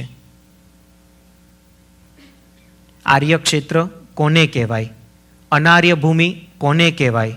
આપણને કદાચ એની ડેફિનેશનની ખબર જ નથી. એટલે ઘણા બધા અત્યારે અમને મળે ને પર્સનલી ત્યારે આર્ગ્યુમેન્ટ કરે, હિતેશભાઈ અહીંયા પણ અમે ભગવાનની ભક્તિ કરીએ, અહીંયા પણ અમે તપશ્ચર્યા કરીએ, અહીંયા પણ અમે સ્વાધ્યાય કરીએ, તો અમે અનાર્ય થઈ ગયા? ના, વ્યક્તિ તરીકે આર્ય કે અનાર્ય કોઈ બી હોઈ શકે. આર્ય દેશમાં જન્મેલો વ્યક્તિ પણ અનાર્ય હોઈ શકે અને અનાર્ય દેશમાં રહેલા વ્યક્તિ પણ આર્ય હોઈ શકે. પણ જે ભૂમિનો પ્રભાવ છે એ તો રહેવાનો જ છે, એમાં ફેર પડવાનો નથી. આ ભૂમિ છે ને એ અનાર્ય ભૂમિ છે. આર્યત્વ કોને કહેવાય ને અનાર્યત્વ કોને કહેવાય? જ્યાં આગળ આત્માની શ્રદ્ધા થતી હોય, આત્મા છે એવું બિલીવ કરતા હોય, એ ભૂમિને આર્ય ભૂમિ કહેવાય. અને જ્યાં આત્મા પરમાત્માની વાતો જ હંબક લાગતી હોય, જ્યાં આત્મા જેવું તત્વ છે એનો કોઈ વિચાર જ ન આવતો હોય, બસ અત્યારે જે મળ્યું છે એ ભોગવી લો ને એમાં જલસા કરી લો. કાલ કોણે દીઠી છે, ભૂતકાળ કોણે જોયો છે, ભવિષ્યકાળ કોણ જોવાનું છે, કોને ખબર આના પછીનો ભવ હશે કે નહીં, કોણ ખબર છે કે આની પહેલાં આપણે કયા ભવમાં હતા ને ક્યાં હતા ને કશું જ નથી. બસ અત્યારે જીવન મળ્યું છે એટલું જ છે. જેવી આંખો મીચાઈ જશે પછી કોઈ ભવમાં જવાનું નથી, કશું જ નથી. એટલે અત્યારે જેટલું મળે એટલું જલસા કરી લો. આ ભાવો જ્યાં પ્રવર્તતા હોય એને અનાર્ય ભૂમિ કહેવાય. અને જ્યાં ખરેખર આત્મા માટેની વિચારણા થતી હોય, ચાહે કોઈ પણ ધર્મ હોય, પછી વૈદિક ધર્મ હોય, પછી જૈન ધર્મ હોય, પછી બૌદ્ધ ધર્મ હોય, પછી સાંખ્ય દર્શન હોય, કોઈ પણ દર્શન જ્યાં આત્માની ઉપર શ્રદ્ધા છે, આત્મા ઉપર બિલીવનેસ છે અને આત્માને માને છે, આ ભવ પરભવને માને છે, એ ભૂમિને આર્ય ભૂમિ કહેવાય. તો એ આર્ય ભૂમિમાં જન્મ મળવો મનુષ્ય તરીકે અત્યંત દુર્લભ છે. કારણ કે ભૂમિ પણ કેટલી બધી. અત્યારે હું હમણાં વાત કરવા બેસીશ ને તો બધાને છે ને આમ હંબક જ લાગશે. કારણ શું છે? મેં પહેલાં જ કીધું એમ, અત્યારે લોજિકલી આપણે બધું માનીએ. સાયન્સે કીધું પૃથ્વી દડા જેવી ગોળ છે એટલે આપણે માની લઈએ. પણ ભગવાને કીધું કે 14 રાજલોક જેટલું મોટું પૃથ્વી છે અને 14 રાજલોકની અંદર ઉપરના ભાગમાં 7 રાજલોક સુધી દેવતાઓ રહેલા છે, નીચેના ભાગમાં 7 રાજલોક સુધી નારગતિના જીવો છે અને વચ્ચેના તીર્છાલોકમાં હું અને તમે બધા જીવી રહ્યા છે. અને એ તીર્છાલોકમાં પણ અસંખ્ય દ્વીપ છે, અસંખ્ય સમુદ્ર છે. આ બધી વાતો અત્યારે આપણા મગજમાં કદાચ બેસી શકશે નહીં. પણ એટલે જ મેં શરૂઆતમાં ખુલાસો કરી દીધો કે અત્યારે શ્રદ્ધાથી માનવાની શરૂઆત કરી દો. જેમ જેમ તમારી બુદ્ધિ વિકસિત થતી જશે ને એમ એમ એ જ વસ્તુ તમને લોજિકલી પણ બેસતી જશે. ઋષભદેવ ભગવાનનું આયુષ્ય કેટલું હતું? 84 લાખ પૂર્વ. સરસ. 84 લાખ પૂર્વનું આયુષ્ય. અત્યારનું આપણું આયુષ્ય મેક્સિમમ કેટલું? 100 કે 120 વર્ષ. 84 લાખ પૂર્વ અને 120 વર્ષ, એ બેમાં અંતર કેટલું ખબર છે કોઈને? એક પૂર્વ એટલે કેટલું થાય? ચાલો 84 લાખ પૂર્વ એની વાત આપણે જવા દઈએ. ખાલી એક પૂર્વ એટલે કેટલું થાય? 84 લાખ ગુણ્યા 84 લાખ ત્યારે એક પૂર્વ થાય. એટલે આજની ભાષામાં વાત કરવી હોય તો 70,560 અબજ વર્ષ ત્યારે એક પૂર્વ થાય. એવા 84 લાખ પૂર્વનું ઋષભદેવ ભગવાનનું આયુષ્ય. એવા જ 84 લાખ પૂર્વનું સિમંદર સ્વામી ભગવાનનું આયુષ્ય, જે અત્યારે આ પૃથ્વી તટ ઉપર વિચરી રહ્યા છે. અને એની સામે આજનું આપણું આયુષ્ય 100 વર્ષનું આપણને વિચાર આવે કે સાલું 100 વર્ષ માંડ માંડ પૂરા થાય છે. 80-90 થાય ત્યારે તો એમ લાગે કે ભગવાન હવે જલ્દી. તો આ આટલા બધા અબજો વર્ષ સુધી કરતા શું હશે?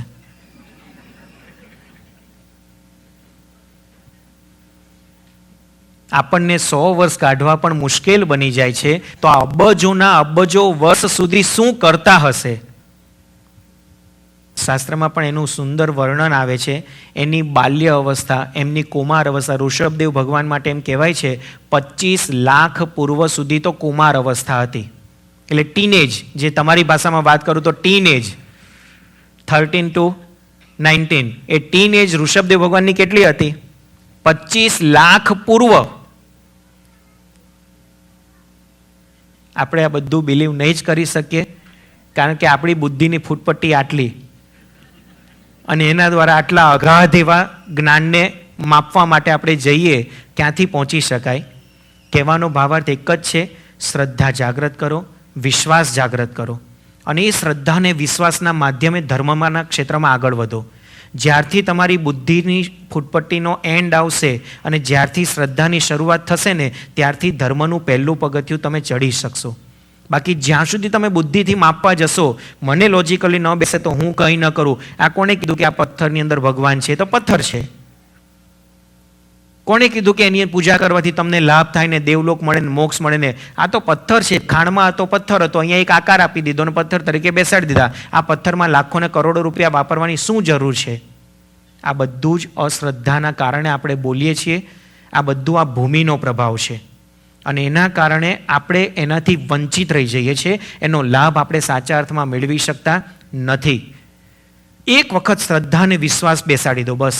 ભલે ભગવાન મને અત્યારે કશું નથી સમજાતું, પણ તમારી ઉપર મને શ્રદ્ધા છે, તમારી ઉપર વિશ્વાસ છે, તમે જે કીધું છે ખોટું નહીં જ હોય. ગઈ સાલ એના માટે મેં ઉદાહરણ આપ્યું હતું.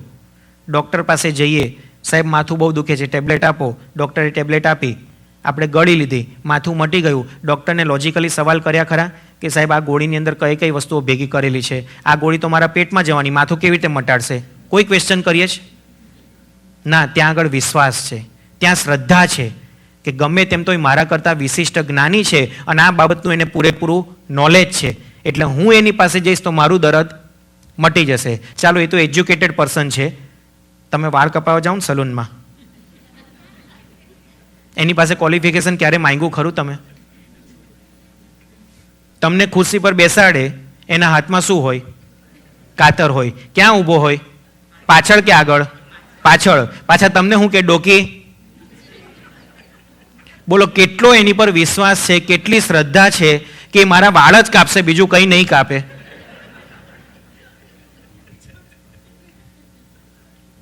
છે ને વિશ્વાસ કે નથી? એની પાસે કોઈ ક્વોલિફિકેશન આપણે જોયું નથી, એની પાસે શું આવડત છે કંઈ જ ખબર નથી, પણ છતાં એની પર એક વિશ્વાસ છે, શ્રદ્ધા છે કે ભાઈ એ મારા વાળ જ કાપશે, બીજું કશું નહીં કાપે. હવે આવા સામાન્ય વ્યક્તિ ઉપર જો આપણે વિશ્વાસ રાખતા હોય અને ત્રણ લોકના નાથ, જેને આપણા બધા જીવોના કલ્યાણ માટે આટલા સરસ ધર્મતીર્થની સ્થાપના કરી અને એની ઉપર જ આપણે અવિશ્વાસ કરી દઈએ, એની ઉપર જ અશ્રદ્ધા કરી દઈએ, તો નસીબ આપણા જ ફૂટલા કે આપણું કલ્યાણ ન થાય. એટલે એની ઉપર એક વખત તમે શ્રદ્ધા મૂકો, એ પરમાત્મા તત્વ ઉપર વિશ્વાસ તમે જાગૃત કરો અને પછી જુઓ તમારા જીવનમાં તમને કેવા ચેન્જ લાગે છે, તમે કેવા સડસડાટ ગતિથી આગળ વધી શકો છો. અત્યાર સુધીની લાઈફમાં તમે કદાચ નહીં અનુભવ્યું હોય એના કરતાં વધારે સુખ તમે અનુભવી શકશો. પણ એ વિશ્વાસને, શ્રદ્ધાને જાગૃત કરવા પડે. અત્યારે સમય ઘણો બધો થઈ ગયો છે, 15 મિનિટ આપણે પ્રશ્નોત્તરી માટે સમય લેવાનો છે. આપણે મનુષ્ય ભવ મળી ગયો, એ પહેલું સ્ટેપ આપણા આત્માના કલ્યાણ માટે. બીજા સ્ટેપની અંદર આર્ય ક્ષેત્ર, એ પણ બહુ ઇમ્પોર્ટન્ટ વસ્તુ છે. હજી 8 સ્ટેપ બાકી છે આપણા મોક્ષે જવા તરફના આત્મકલ્યાણ માટેના. કયા 8 સ્ટેપ છે? આવતીકાલે દેવગુરુ કૃપાએ આપણે એની આગળ વિચાર કરીશું. ચાલો, અત્યારે હવે કોઈને કંઈ પ્રશ્ન હોય તો પૂછો, નહીતર મારી પાસે અહીંયા આગળ ઘણા બધા પ્રશ્ન. હા બોલો વડીલ.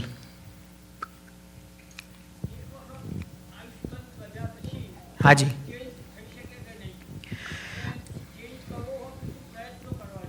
હાજી, પ્રશ્ન સરસ છે.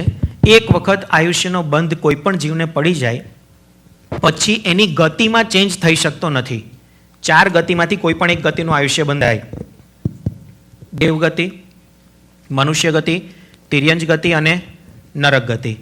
તો તમારું આયુષ્ય જ્યારે બંધાયું અને એ બંધાયા તે વખતે દેવગતિ નક્કી થઈ ગઈ, તો એ દેવગતિમાં હવે કોઈ ચેન્જ ન થાય, પરંતુ તમારી પાછળની જેવી કરણી, જે પ્રમાણેનું તમારું જીવન પાછળથી ચેન્જ થાય એ પ્રમાણે દેવલોકના આયુષ્યની વધઘટ થઈ શકે. ત્યાં સમજો 1 લાખ વર્ષનું આયુષ્ય આપણે પહેલાં બાંધી દીધું અને પછી પાપ એટલા બધા આપણે કરવા માંડ્યા તો એ દેવલોકનું આયુષ્ય 1 લાખમાંથી ઘટતા ઘટતા 10,000 વર્ષનું થઈ જાય એવું બની શકે. પણ દેવ ગતિ ચેન્જ ન થાય કે ચાલો એને બહુ જ પાપ કર્યા છે તો હવે નરક ગતિમાં મોકલી દો, એવું ન થાય. એક વખત જે ગતિ નક્કી થઈ ગઈ, ગતિ ફિક્સ રહે, પણ એમાં આયુષ્યની વધઘટ થઈ શકે. બીજું કોઈ?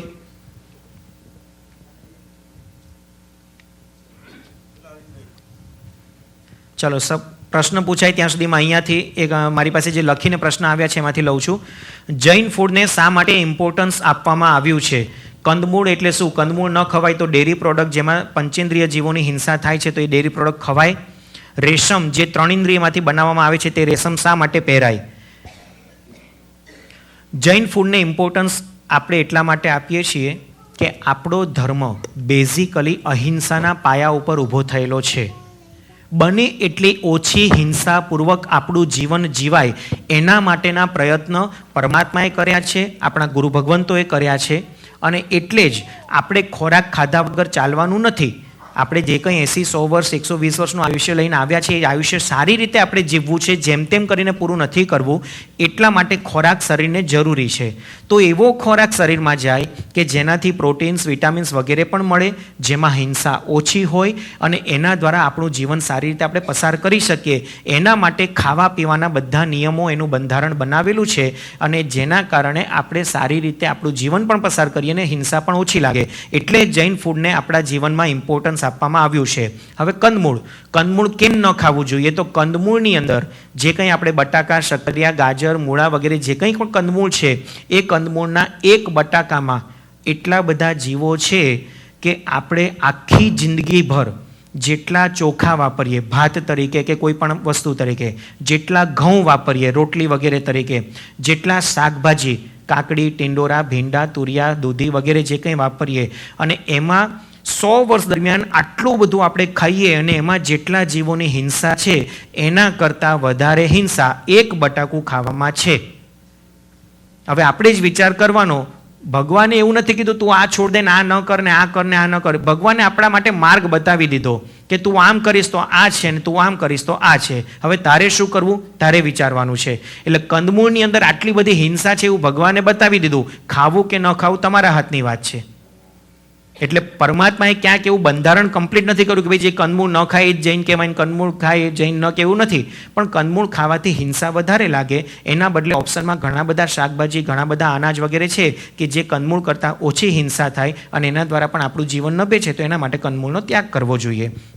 ડેરી પ્રોડક્ટ મોટે ભાગે અત્યારે હિંસામાંથી જ બને છે, એટલે ડેરી પ્રોડક્ટનો બને એટલો ત્યાગ કરવો જોઈએ. પણ એવું નહીં માનતા કે દૂધ એ ડેરી પ્રોડક્ટ છે. અત્યારે તમે અહીંયા પણ જો વિચારો તો ડાયરેક્ટ ફાર્મમાંથી તમને દૂધ મળી શકવાની શક્યતા છે. મેં આ પહેલાં ઘણો બધો વિચાર કર્યો તો મેં કીધું આ દેશમાં આ વસ્તુ શક્ય જ નથી. પણ શિકાગોમાં, SFOમાં, સાન ફ્રાન્સિસ્કોમાં બધે મને જાણવા મળ્યું કે હિતેશભાઈ અમને મોંઘું બહુ પડે, પણ જો આ દેશમાં બી અમે પ્રયત્ન કરીએ તો ફાર્મમાંથી ડાયરેક્ટ ભેંસમાંથી અમને દૂધ મળી શકે એવી શક્યતા છે. પણ આપણને બધાને અત્યારે એમ જ થઈ ગયું છે કે ના, ડેરીમાંથી જે આવે એ જ દૂધ, દહીં ને ઘી આપણે વાપરીએ, બીજું આપણને અવેલેબલ જ નથી. એટલે ડેરી પ્રોડક્ટ એ હિંસાત્મક છે, ન જ વાપરવી જોઈએ. પરંતુ એના કારણે દૂધ છોડી દેવું જોઈએ એવું શાસ્ત્રમાં કોઈ જગ્યાએ ઉલ્લેખ નથી. શાસ્ત્રમાં તો પશુપાલનનો આખો એક વ્યવસાય બતાવેલો છે. પશુઓને પણ સારી રીતે ઉછેરીને એમના વાછરડા વગેરે સારી રીતે ગાયને, ભેંસને વ્યવસ્થિત રીતે ધાવી લે, એના પેટ ભરાઈ જાય પછી પણ પશુના આંચળમાં એટલું બધું દૂધ બચે કે જો એ દૂધ કાઢી લેવામાં ન આવે તો એને સેપ્ટિક થઈ જાય અને પશુ વહેલું મરી જાય. એટલા માટે એ દૂધ કાઢવામાં આવતા હતા અને એ દૂધ ઉપર આપણું જીવન આપતું હતું. પહેલાં પશુઓની સંખ્યા એટલી બધી હતી કે પુષ્કળ પ્રમાણમાં દૂધ મળતું હતું.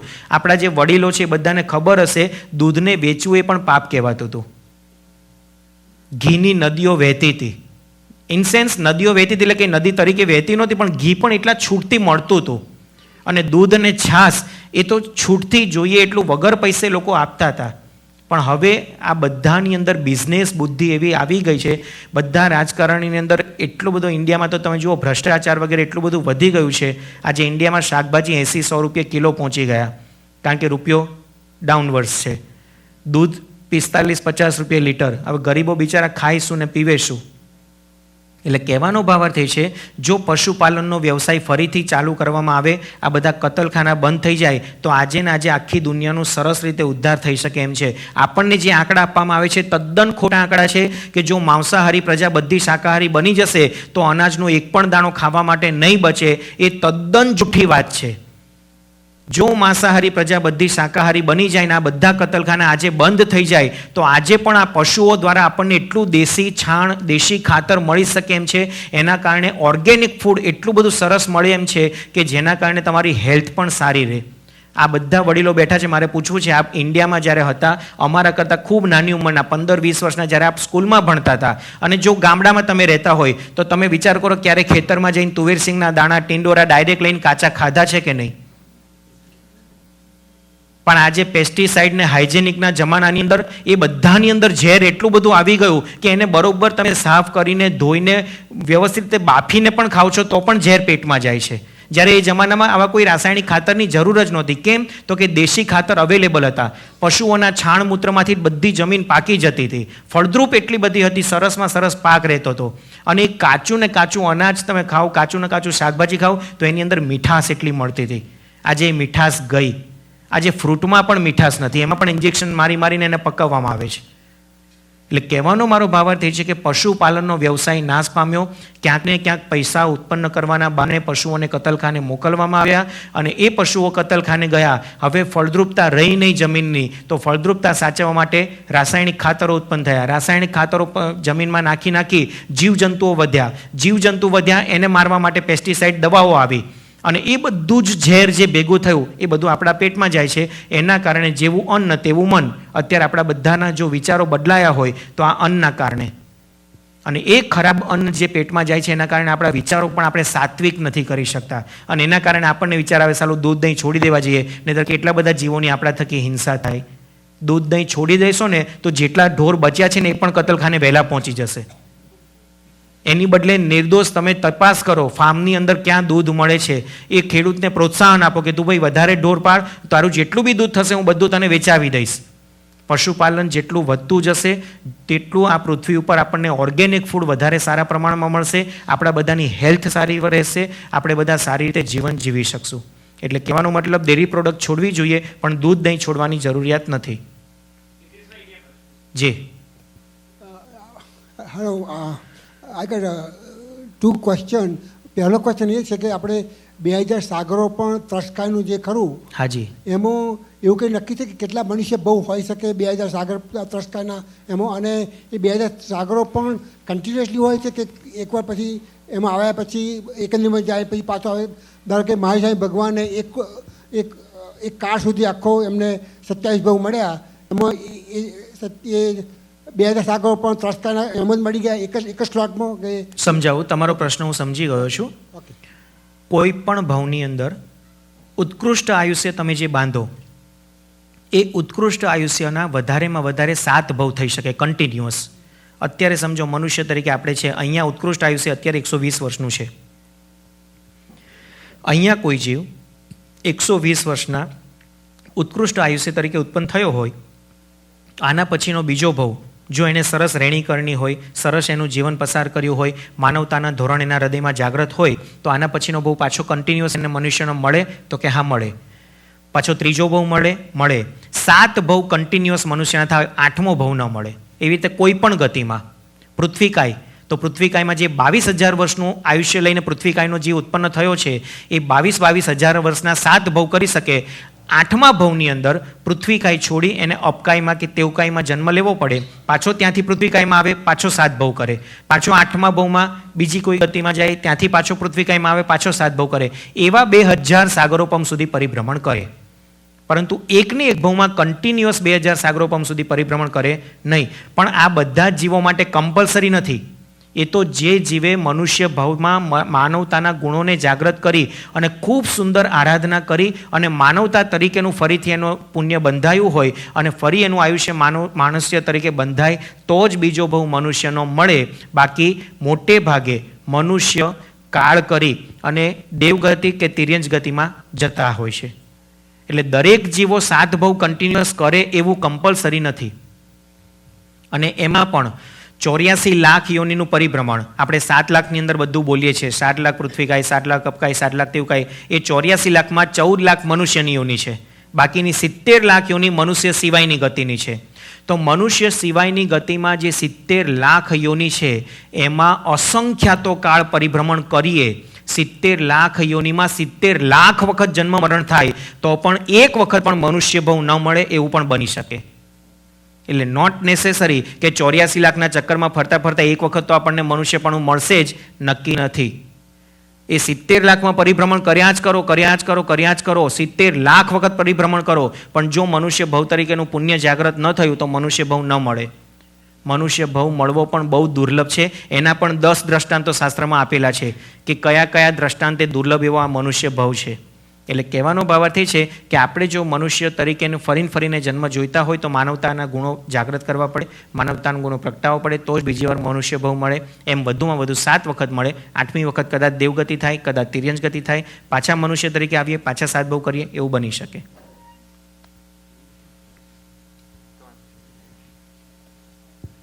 હિતેશભાઈ, સવારના પ્રવચનમાં પુણ્ય 2 પ્રકારના હોય એમ તમે કીધેલું. હાજી. પુણ્યાનુબંધી પુણ્ય અને પાપાનુબંધી પુણ્ય. પણ જ્યારે મનુષ્ય પુણ્ય કરે છે તો એમાં પાપ શબ્દનું પુણ્ય કેવી રીતે હોય ને પુણ્યાનુબંધી પુણ્ય કેવી રીતે બંધાય? હાજી, એ ટૂંકમાં સમજાવતો. જી ચોક્કસ. ધન્યવાદ. જી, પાપાનુબંધી પુણ્ય અને પુણ્યાનુબંધી પુણ્ય. તમે અત્યારે અહીંયા જિનાલયમાં આવ્યા છો. આજે પર્યુષણ મહાપર્વનો પહેલો દિવસ છે. હમણાં જ કોઈ ઘીની બોલી થઈ, આપણે સમજો આરતીની બોલી થઈ, અને એમાં આપણે 1000, 5000, $10,000 બોલ્યા. પુણ્ય કાર્ય માટે તમે બોલ્યા છો, એટલે પુણ્ય બંધાઈ ગયું. પણ એ પુણ્ય પુણ્યાનુબંધી છે કે પાપાનુબંધી, એ ખબર ક્યારે પડે? તમારી આ જે પ્રવૃત્તિ થઈ એની પાછળની તમારી વૃત્તિ કઈ હતી, એટલે કે તમારો આશય કયો હતો, એની ઉપર પુણ્યનો અનુબંધ પડે કે પાપનો અનુબંધ પડે, એ આપણને ખબર પડે. સમજાવું તમને. માત્ર પરમાત્મા ભક્તિ માટે મને આવા સરસ પર્યુષણ મહાપર્વના દિવસે આવી પરમાત્માની ભક્તિનો લાભ ક્યારે મળે?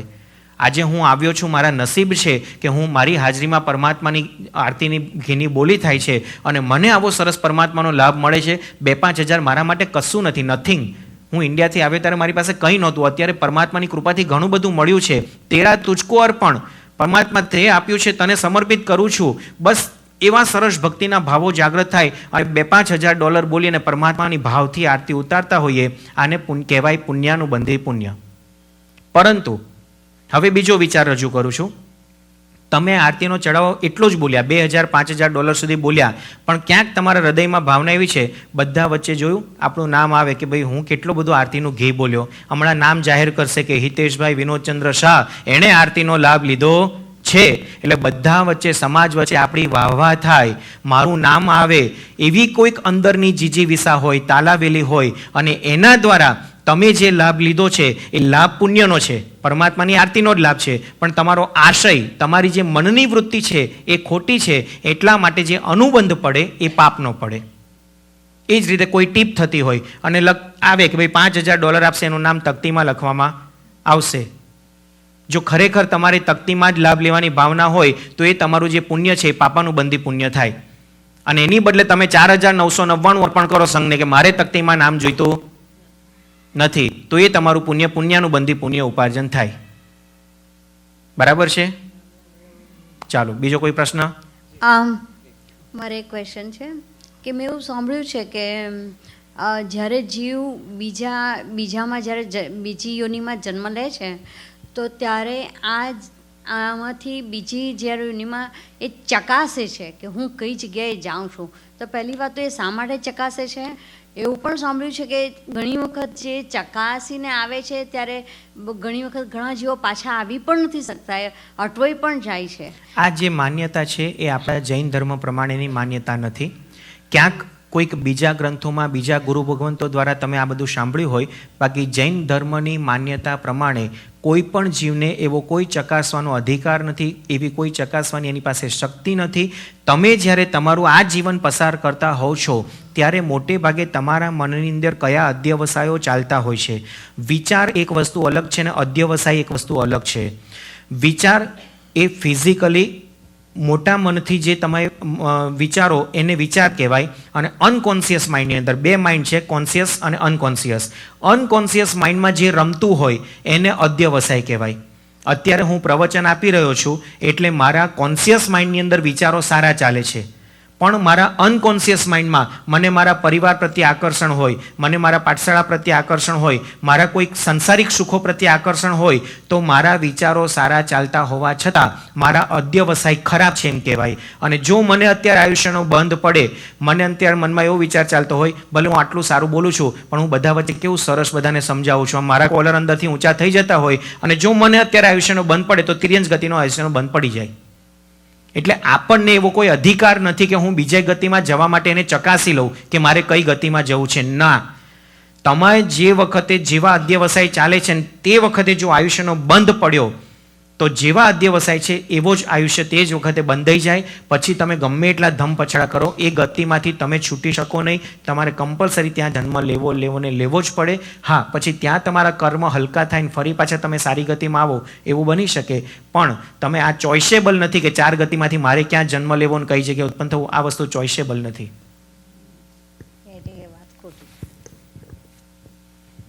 આપણે હું ધારો કે સામાયિક કરતો હોય કે પ્રતિક્રમણ કરતો હોય અને હું કાયમી બંધ સૂત્ર બોલું છું, તો હું પ્રતિજ્ઞા કરું છું કે હું કોઈ પણ સાવત પાપ નહીં કરું અથવા નહીં કરાવું. પછી હું સામાયિક વહી જીતતો બોલું છું. સામાયિક પડતી વખતે તે કરતાં હું મહારાજ સાહેબ જોઉં જ છું. એટલે મહારાજ સાહેબ જે કરતા એ પ્રમાણે મારે કરવાનું એટલા ટાઈમ પૂરતું. તો પછી અને અંદર વંદિતામાં પણ સૂત્ર આવે છે કે ભાઈ મેં જે કરવા જેવું નથી કર્યું અને નહીં કરવા જેવું કર્યું છે એના માટે પણ હું માફી માગું છું એના માટેનું. તો પછી આપણે હું જ્યારે પ્રતિક્રમણ કરતો હોય અને હું લેડીઝ લોકોના સૂત્રો આવકાર કરતો હોય તો એકચ્યુઅલી મારા સાહેબ નથી. તો પછી કારણ કે મારા સાહેબનું એ નથી. તો પછી એ મારો મેં જે પ્રતિજ્ઞા કરી હતી કારણ બંધ એ તરત જ મેં એનો એ કર્યો છે. હા, સમજાવું. તમારી વાત હું સમજી ગયો. સામાયિક પ્રતિક્રમણ કોઈ પણ ક્રિયા કરતી વખતે શાસ્ત્રને સાપેક્ષ રહીને તમે કેટલી ક્રિયા કરો છો એની ઇમ્પોર્ટન્સ કેટલું છે અને શાસ્ત્રને બાધિત જે કોઈ ક્રિયા કરો છો એમાં દોષ કેટલો લાગે છે. પરમાત્માની આજ્ઞા અનુસાર જેટલું પણ આપણે જે કોઈ ક્રિયા વગેરે કરીએ એટલું એમાં આપણને લાભ વધારે છે. અને પરમાત્માની આજ્ઞા છોડી અને વિભાવ દર્શામાં બહારના ભાગમાં જેટલા પણ જઈએ છીએ એટલો દોષ વધારે લાગે છે. હવે અત્યારે પરમાત્માની આજ્ઞા છે કે ભાઈઓએ બોલેલા સૂત્ર બહેનોને ખપી શકે પણ બહેનોએ બોલેલા સૂત્ર ભાઈઓને ન ખપી શકે. એ જ રીતે સાધ્વીજી ભગવંત પાસે પણ ભાઈઓથી પચખાણ ન લેવાય. તમારે નવકારસીથી માંડીને 28 સુધીના કોઈ પણ પચખાણ કરવા હોય તમે ભગવાનની સામે ઊભા રહીને ચોપડીમાં જોઈને જાતે પચખાણ લો એ ચાલી શકે, પણ સાધ્વીજી ભગવંતના મુખે પણ તમે જો પચખાણ લો તો એ તમને આપણને ઇનસેન્સ ભાઈઓને આપણને ચાલી શકે નહીં. આ બધી શાસ્ત્રની એક મર્યાદાઓ છે અને એ મર્યાદાઓનું પાલન જેટલા અંશમાં આપણે કરી શકીએ એટલું આપણા માટે ફાયદાકારક છે. હવે વાત રહી ઇક્વલાઇઝેશનની. અહીંયા જે આ ક્ષેત્ર છે એનો પ્રભાવ એવો છે કે ભાઈઓ બહેનો બધા ઇક્વલ, એટલે તમે બહેનોને ડાઉનવર્ડ્સ ગણો ને ભાઈઓને અપ ગણો એ ચાલી શકે નહીં. આ ક્ષેત્રનો પ્રભાવ છે. એમાં વ્યક્તિગત આપણે કોઈનો વાંક છે એવું નથી કહેતા. આ જ પ્રશ્ન ભારતની ભૂમિ ઉપર કોઈને નથી આવતો. કોઈને એવું નથી થતું કે કેમ બહેનોને બધી જગ્યાએ ડાઉનવર્ડ્સ ગણવામાં આવે છે, ભાઈઓએ બોલેલું બધાને ખપે અને બહેનો કંઈ બી બોલવા જાય ભાઈઓ વચ્ચે તરત જ ના. ભાઈઓની હાજરીમાં બહેનો સ્તવન પણ ન ગાઈ શકે, ભાઈઓની હાજરીમાં બહેનો નૃત્ય પણ ન કરી શકે, ભાઈઓની હાજરીમાં બહેનો સૂત્ર પણ ન બોલી શકે. કોઈ પણ વસ્તુમાં મર્યાદા મૂકેલી છે. એની પાછળ બહુ લાંબુ વિઝન છે, બહુ લાંબો દ્રષ્ટિકોણ છે. સ્થાનાંક સૂત્ર આપણું જે 45 આગમ એમાં ત્રીજું સૂત્ર ઠાણાંક સૂત્ર. ઠાણાંક સૂત્રની અંદર વાત આવે છે કે ભાઈઓની હાજરીમાં સાધ્વીજી ભગવંત જો પ્રવચન કરે, સાધ્વીજી ભગવંત જો પચખાણ આપે તો એને નટડીની ઉપમા આપવામાં આવી છે. હવે સાધ્વીજી ભગવંત માટે જો આ શબ્દ વપરાતો હોય તો બહેનો માટે તો કયો શબ્દ આવી શકે? એટલે સમજવાની વસ્તુ એ છે કે બને ત્યાં સુધી શાસ્ત્ર સાપેક્ષ રહી અને આપણે બધી ક્રિયાઓ કરવી જોઈએ. પણ છતાં સવારના પ્રવચનમાં કીધું એ પ્રમાણે તમે ફ્રી વે ઉપર નથી જઈ શકતા અને લોકલ વે તમે લો છો તો છતાં તમે માર્ગથી ચલિત ન થઈ જાઓ એ રીતે દરેક સિગ્નલનું ધ્યાન રાખીને, દરેક બમ્પનું ધ્યાન રાખીને તમારે ગાડી ડ્રાઈવ કરવી પડે. એ જ રીતે મોક્ષ માર્ગે આગળ વધવું છે તો ક્યાંક આપણે ફંટાઈ ન જઈએ, ક્યાંક આપણે લપસી ન જઈએ. ભાઈઓ બહેનોના ઝઘડામાં, ઇક્વલાઇઝેશનના વ્યવસાયમાં આપણું મોક્ષનું લક્ષ્ય આપણે ચૂકી ન જઈએ. બસ મારું સાચું, મેં કીધું તું એ પ્રમાણે થયું, એમાં ને એમાં આપણે બધા અટવાઈ ન જઈએ એનું ખાસ ધ્યાન રાખવાનું છે. એટલે જેટલી શુદ્ધ ક્રિયા થાય એટલો લાભ વધારે છે, જેટલી અશુદ્ધ થાય એમાં દોષ વધારે છે. તો શુદ્ધ બને એટલી ક્રિયા કરવાનો આપણે પ્રયત્ન કરવો જોઈએ.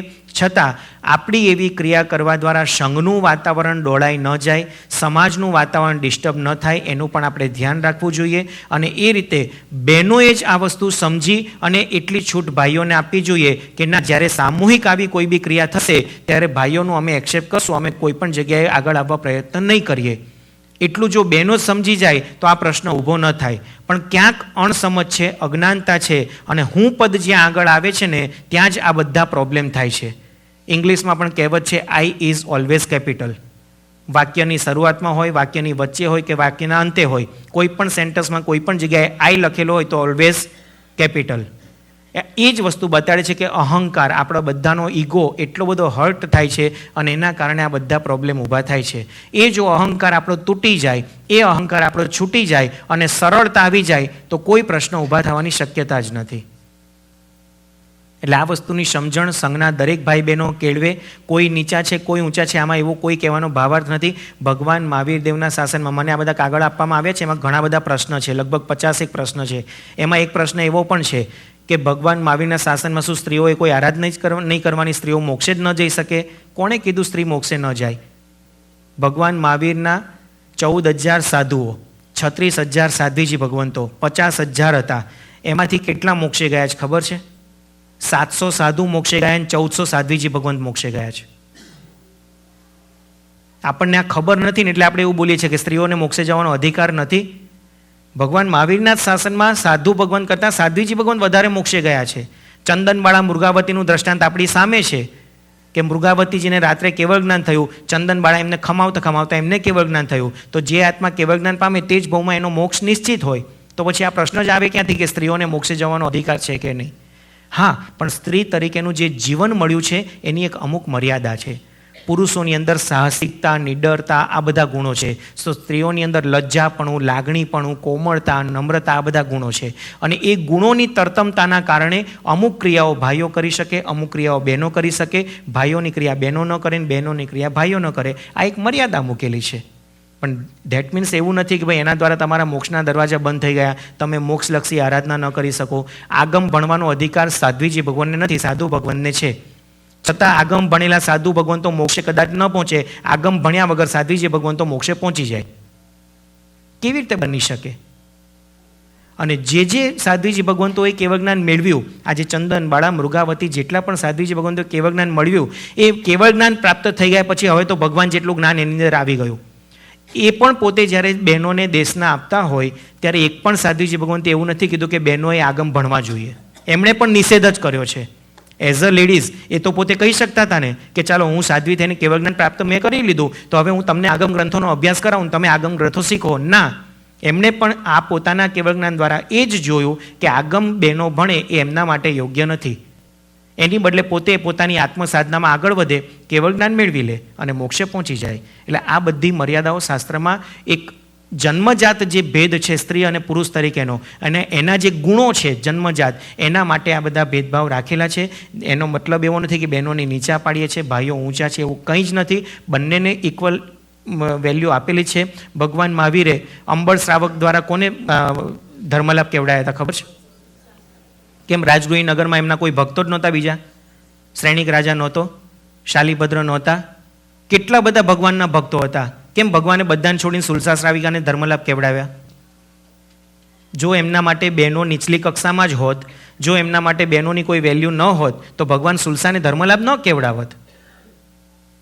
એટલે આપણી સમજમાં ફેર છે, આપણી મતિ ક્યાંક લિમિટેડ છે કે આપણે એ વિઝનને સમજી નથી શકતા. એટલે ખાસ આ વસ્તુ ધ્યાનમાં રાખજો.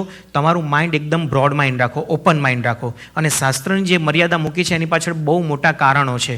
આપણે અત્યારે નથી સમજી શકતા તો કોઈ વાંધો નહીં, પણ એને ફોલો કરવા આપણે પ્રયત્ન કરવો જોઈએ. છતાં સંઘમાં કોઈ પણ દ્વેષનું વાતાવરણ ઊભું થાય, કોઈ પણ જગ્યાએ હું આડખેલી રૂપ બનું અને મારા કારણે ક્યાંક વિરાધનાનું વાતાવરણ ઊભું થાય, કોઈના મનમાં શંકા કુશંકા રાગ દ્વેષ થઈ જાય, એવું ન બને એનું ખાસ ધ્યાન રાખજો. મારું કામ આરાધના કરવાનું કરાવવાનું છે. હું એટલા માટે આવ્યો છું. પણ હિતેશભાઈ આવીને આમ કહી ગયા ને આમ કરાવી ગયા ને આમ થઈ ગયું ને એવું ક્યાંય બી ડોળામણ કરવા માટે હું નથી આવ્યો. આ એક મારે સમજણ આપવાની મારી ફરજ છે. અમલ કેટલો કરવો તમારા હાથની વાત છે. જય જિનેન્દ્ર. હિતેશભાઈનો ખૂબ ખૂબ આભાર આટલું સરસ પ્રવચન અને પછી સવાલ જવાબમાં પણ જ્ઞાનની જે સરવાણી કરી એ માટે ખૂબ આભાર. બે ક્વિક અનાઉન્સમેન્ટ. એક તો જે લોકોએ RSVP ના કરી હોય આપણા સપ્ટેમ્બર 7 ચિલ્ડ્રન પ્રોગ્રામ માટેનો, અને બીજા દિવસે મહાવીર જન્મ વાંચનના દિવસની તો RSVP કરજો, એનાથી બહુ સારું પડશે આપણને. અને બીજું જે અનાઉન્સ શરૂઆતમાં કર્યું હતું એ રીતે સ્વપ્ન સેરેમની વખતે આપણે લક્ષ્મીજીના ચડાવવા નથી બોલવાના. એની રાફલની ટિકિટ્સ લોકોએ લેવા માંડી છે અને તમે પણ લાભ લેજો. એનો અનાઉન્સમેન્ટ થયું એટલે હું ફરીથી રિપીટ નથી કરતો. પણ જે શરૂઆતમાં આપણે અનાઉન્સ કરેલું કે આજે જે લોકોએ ટિકિટ લીધી હશે એ લોકોનો આપણે લકી ડ્રો કરીને 3 નામ લઈશું અને એ લોકોને સિલ્વરના લક્ષ્મીજીના સિક્કા મળશે. તો અને આ વસ્તુ આ સિક્કા મળે અથવા આ ટિકિટ ડ્રો થઈ એનો મિનિંગ એમ નથી કે એમના મેઇન ડ્રોમાં એમનું નામ જતું રહે. એ નામ પાછું એમાં રહેશે જ. અને સપ્ટેમ્બરની 7મી સેટરડે ઇવનિંગ આપણે જે લકી ડ્રો કરીશું એમાં જેના નામ આવશે એ લોકોને લક્ષ્મીજીના સ્વપ્નનો ચઢાવો એનો લાભ મળશે. તો અત્યારે જે 3 ટિકિટ લઈએ છીએ એના પાછા નામ અંદર મેઇન ડ્રોમાં પાછા મૂકી દઈશું. તો હું હિતેશભાઈને વિનંતી કરું કે 3 નામ પિકઅપ કરે તો એ 3 વ્યક્તિને આપણે લક્ષ્મીજીનો સિલ્વરનો સિક્કો મળશે.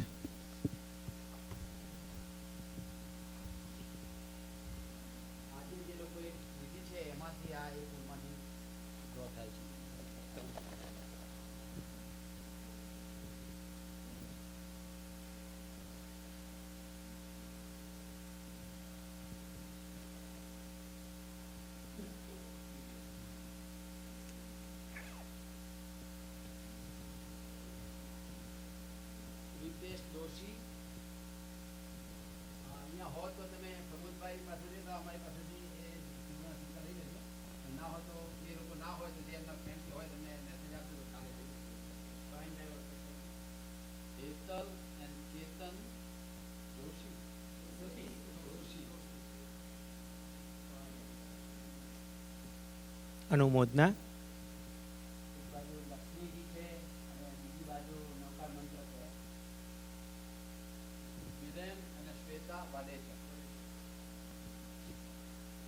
જૈનમ જયતિ શાસનમ, જૈનમ જયતિ શાસનમ.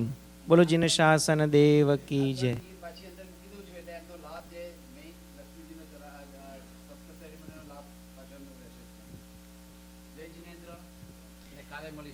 જીનાગના વિરુદ્ધ કાંઈ પણ બોલાયું હોય તો મિચ્છામી દુક્કડમ. સર્વમંગલ માંગલ્યમ સર્વકલ્યાણ કારણમ પ્રધાનમ સર્વધર્માણામ જૈનમ જયતિ શાસનમ. બોલો મહાવીર સ્વામી ભગવાન કી.